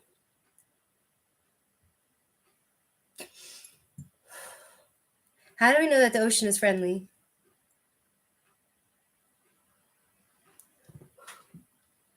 It waves. I have no idea, Barry. It waves. It waves. What is a tornado's favorite game to play? Twister. How does the moon cut his hair? It clips it. Ha ha ha. How do you talk to a giant? Use big words. What animal is always at a baseball game? A bat? What falls in winter but never gets hurt? Snow. What did the Dalmatian say after lunch? This is a good one, actually. It's kind of cute. Hit the spot. Why did the kid cross the playground? To get to the other slide. What do you call a droid that takes the long way around? R2 detour. I don't get it. Why did the cookie go to the hospital? Because he felt crummy.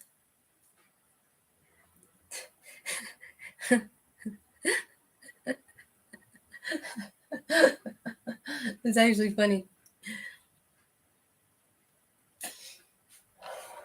Why was the baby strawberry crying? Because her mom and dad were in a jam. Yeah, that's sad. What did the little corn say to the mama corn? Where's popcorn? That's cute. How do you make a lemon drop? Just let it fall. What did the limestone say to the geologist? What did the limestone say to the geologist? Don't take me for granted. He didn't want them to get mixed up, but don't take me for granted. Don't take me for granted. Granite, yeah, it's like a stone, right? Because it's a stone. He's talking to the geologist. Why does a seagull fly over the sea? Because it flew over the bay. Because if it flew over the bay, it would be a bay gull. Okay. Thanks, Barry. What kind of water can't freeze? What kind of water can't freeze?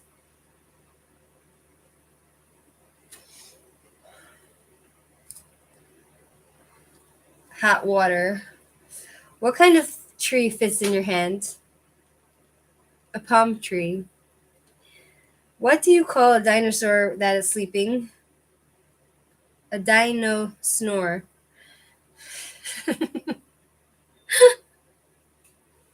Oh, this stuff is so corny. What is fast, loud, and crunchy? A rocket chip. Why did the teddy bear say no to dessert? Because she was stuffed. So sad. What has ears but cannot hear? A cornfield. A cornfield? Oh, okay. What did the left eye say to the right eye? Between us, something smells. I heard these jokes before, but they're actually quite funny. I wish I could remember all of them. What did one plate say to the other plate? What did one plate say to the other plate? Dinner is on me. Why did the student eat his homework? Because the teacher told him it was a piece of cake.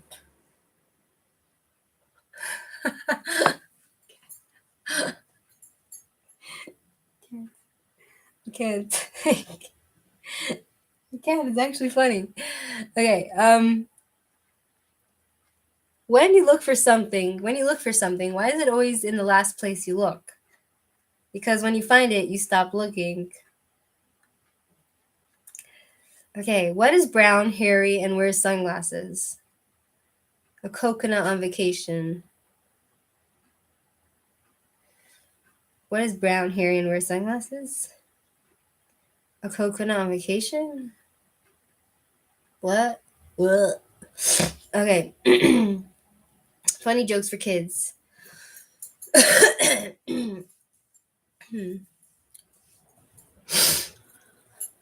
What do you say to a rabbit on his birthday? Happy birthday. What's the one thing will you get every year on your birthday guaranteed?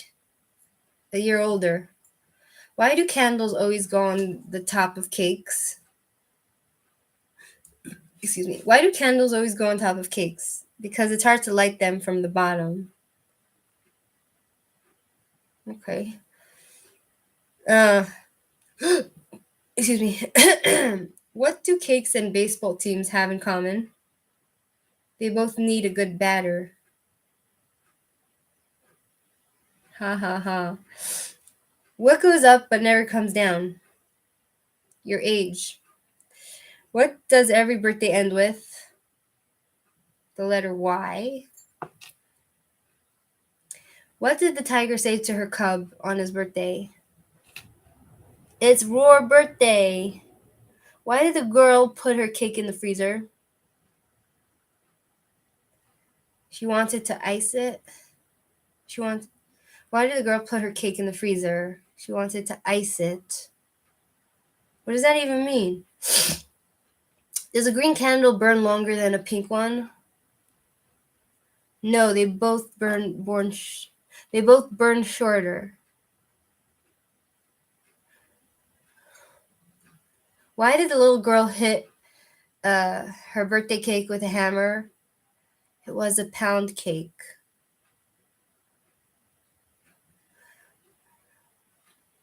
It was a pound cake? Yo mama joke for kids. Okay, we're doing yo mama jokes now. Yo mama's so small, her best friend is an ant. Yo mama's so old, God signed her yearbook. Yo mama's so short, she has to hold a sign up that says, "Don't spit, I can't swim." I don't know what's a pancake. I have no idea. Your mama's so small, she has to slam dunk her bus fare. What? Oh, she has to jump and go bam. Okay. Your mama's so old, she rode dinosaurs to school. Your mama's so old, her memory is in black and white. Okay. Okay, here's jokes about math. Kids' jokes about math. Why didn't the quarter roll down the hill with a nickel? Because I had more sense. Why is the obtuse triangle always so frustrated? Okay, I don't know anything about this stuff. Funny animal jokes, kids. Why couldn't the pony sing a lullaby? Because she was a little hoarse. What was the first animal in space? The cow that jumped over the moon. Why don't elephants chew gum? They do, just not in public. What did the banana say to the dog? Bananas can't talk.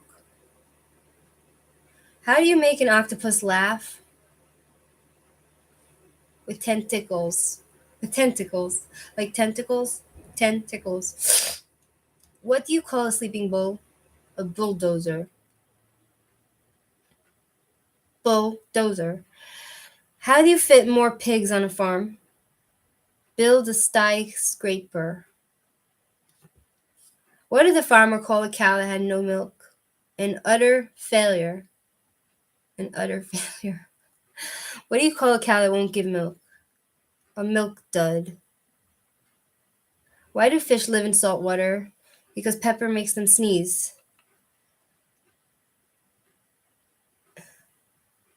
What do you get from a pampered cow? Spoiled milk. That's actually funny. Okay. Where do polar bears vote? The North Pole. What sound do porcupines make when they kiss? Ouch. Ouch. Why did the snake cross the road? To get to the other side. Why are fish so smart? Because they live in schools. Funny pirate jokes for kids. Okay, 1 second. Let me text my boyfriend and see what's his problem. Who are you with? Is there a girl? A girl I'm missing? Okay, let's see if he answers. Let's go back. Okay, let's go to adult jokes. I want to go to adult jokes.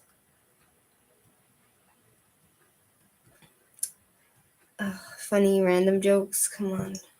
This is boring me. I'm getting bored. LOL 200 plus funny, clean jokes. Okay, let's see what they have to offer. Okay. All right, here we go. Why do melons have weddings? Because they can't elope. How do you make a tissue dance? You put a little boogie in it. Why did the photo go to jail? Because it was framed. Why did the golfer bring an extra pair of pants? In case he got a hole in one. Huh? I don't know what's my favorite so far. Uh, I like the one with the apple. You know, like if you're eating an apple and half the apple, you have to worry if you see only half a worm. Um, why did the baby strawberry cry? We already did that. Why did the scarecrow win an award? He was outstanding in his field.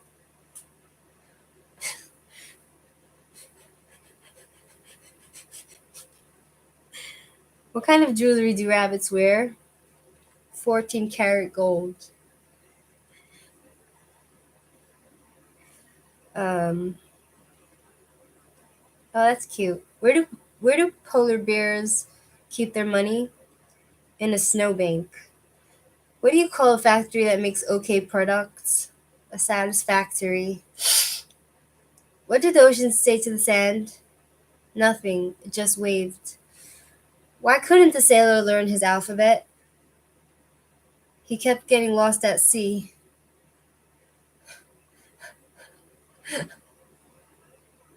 That's actually cute. Okay. What do lawyers wear to court? Lawsuits. What do cows most like to read? Catalogs.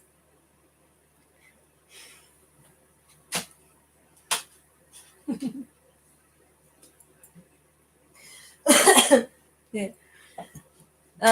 What do you call an unpredictable? Like this stuff is so corny. What do you call an unpredictable camera?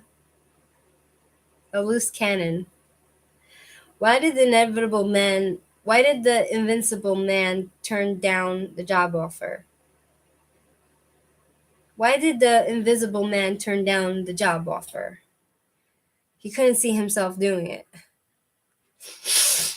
Okay, why can't the nose be 12 inches long? Because then it would be a foot. Why is the grass so dangerous? Because it's full of blades. How do you fix a cracked pumpkin? With a pumpkin. Hey, Twisted. With a pumpkin patch. I don't get it. What does the dentist of the year get? A little plaque. Okay. What do you call an angry carrot? A steamed veggie. Why do ghosts like to ride in elevators? They do. Because it lifts their spirits. How do you make an octopus laugh? We already did that. How can you tell it's a dogwood tree? By the bark. Okay. Oh, thank you, Twisted. You're so sweet. When is a door not a door? When it's ajar. We all know that. How do snails fight? They slug it out. Which bear is the most condescending? A panda. How do you get a country girl's attention? A tractor. Why do bees have sticky hair? They use a honeycomb. Why can't you trust doctors? Because they're all quacks. Why is Peter Pan always flying? He never lands. That's why. What do you call a toothless bear? A gummy bear. Why are spiders so smart? They can find everything on the web. Ha ha ha. Why was the ghost so tired? Because he worked the grave because he worked the graveyard shift. How does a duck buy lipstick? She just puts it on her bill.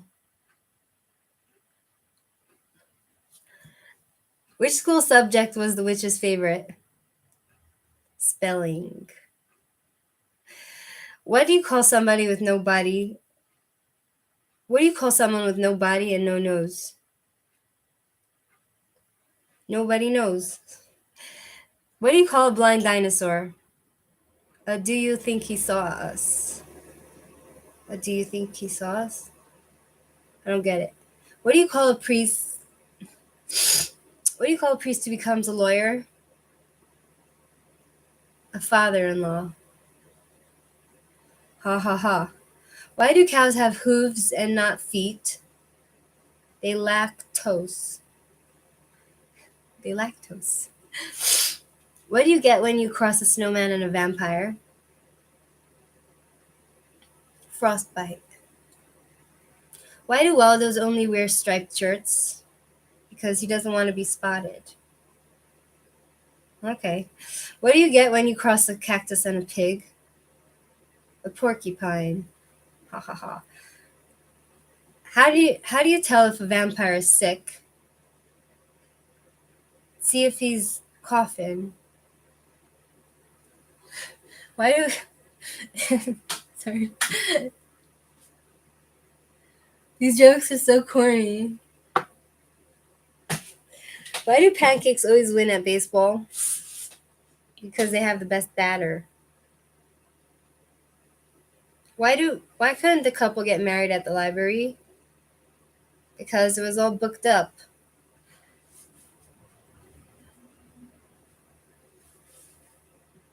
Okay. What does a baby computer call his father? Dada. Dada. Why is it so cheap to throw a party at a haunted house? Because the ghosts bring all the booze. Ha ha ha. I like these ghost jokes. Where do pirates get their hooks? Secondhand stores. That's actually funny. What do you call a beehive without an exit? Unbelievable. Unbelievable. How do you find Will Smith in a snowstorm? See you around, Barry. Thanks for joining. Uh, how do you find Will Smith in a snowstorm? You look for Fresh Prince. What's a lawyer's favorite drink? Subpoena colada. What's brown and sticky? A stick. What do you call a sad cup of coffee? Depresso. How do you make a waterbed bouncier? Add spring water. Okay. Uh, add spring water. Why should you always knock on a refrigerated door before opening it? In case there's salad dressing. Huh? Oh, okay. In case there's a salad dressing.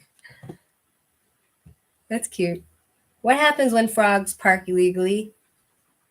They get towed. Why won't swords ever be obsolete? They're cutting edge technology? I don't understand that. Why is it a bad idea to eat a clock? It's too time consuming. What kind of shoes do burglars wear? Sneakers. What job did the frog have at the hotel? Bellhop. Why did the restaurant hire a pig? He was good at bacon. Why is it a bad idea to iron your four-leaf clover? Your four-leaf clover? You shouldn't press your luck. Why wouldn't the sesame seed leave the casino? He was on a roll. What do sprinters eat before a race? Nothing. They fast. Ha ha ha. Um, why did the restaurant on the moon get bad reviews? I had no. We already did that one. How does Moses make his coffee? He brews it.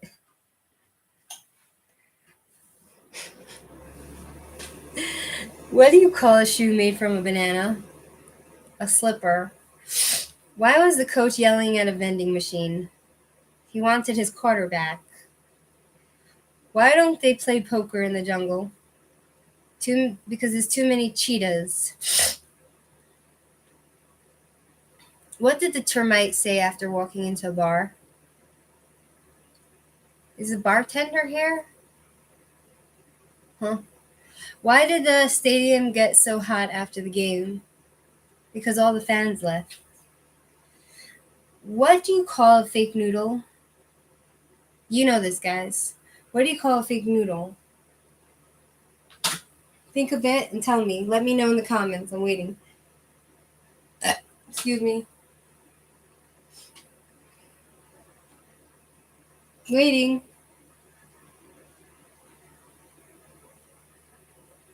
An impasta, guys. How did the bartender win the race? He knew a shortcut. Why don't lobsters like to share? They're shellfish. Okay.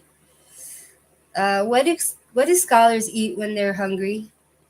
Academia nuts. What do you get from a pampered cow? Spoiled milk. Where do baby cats learn to swim? The kiddie pool. Why did the bicycle collapse? It was too wired. It was too tired. Ha ha ha. Okay, I'm getting tired. Guys, thanks so much okay, I can't talk. Thanks so much for hanging with me. Now I need to go and talk with my boyfriend and see if he's like cheating on me and stuff. Because he hasn't been talking to me for a while. Hello? Thanks, Jano. Good night. Thanks so much for joining. I don't know why he's not answering me. Okay, good night, guys. Thank y'all.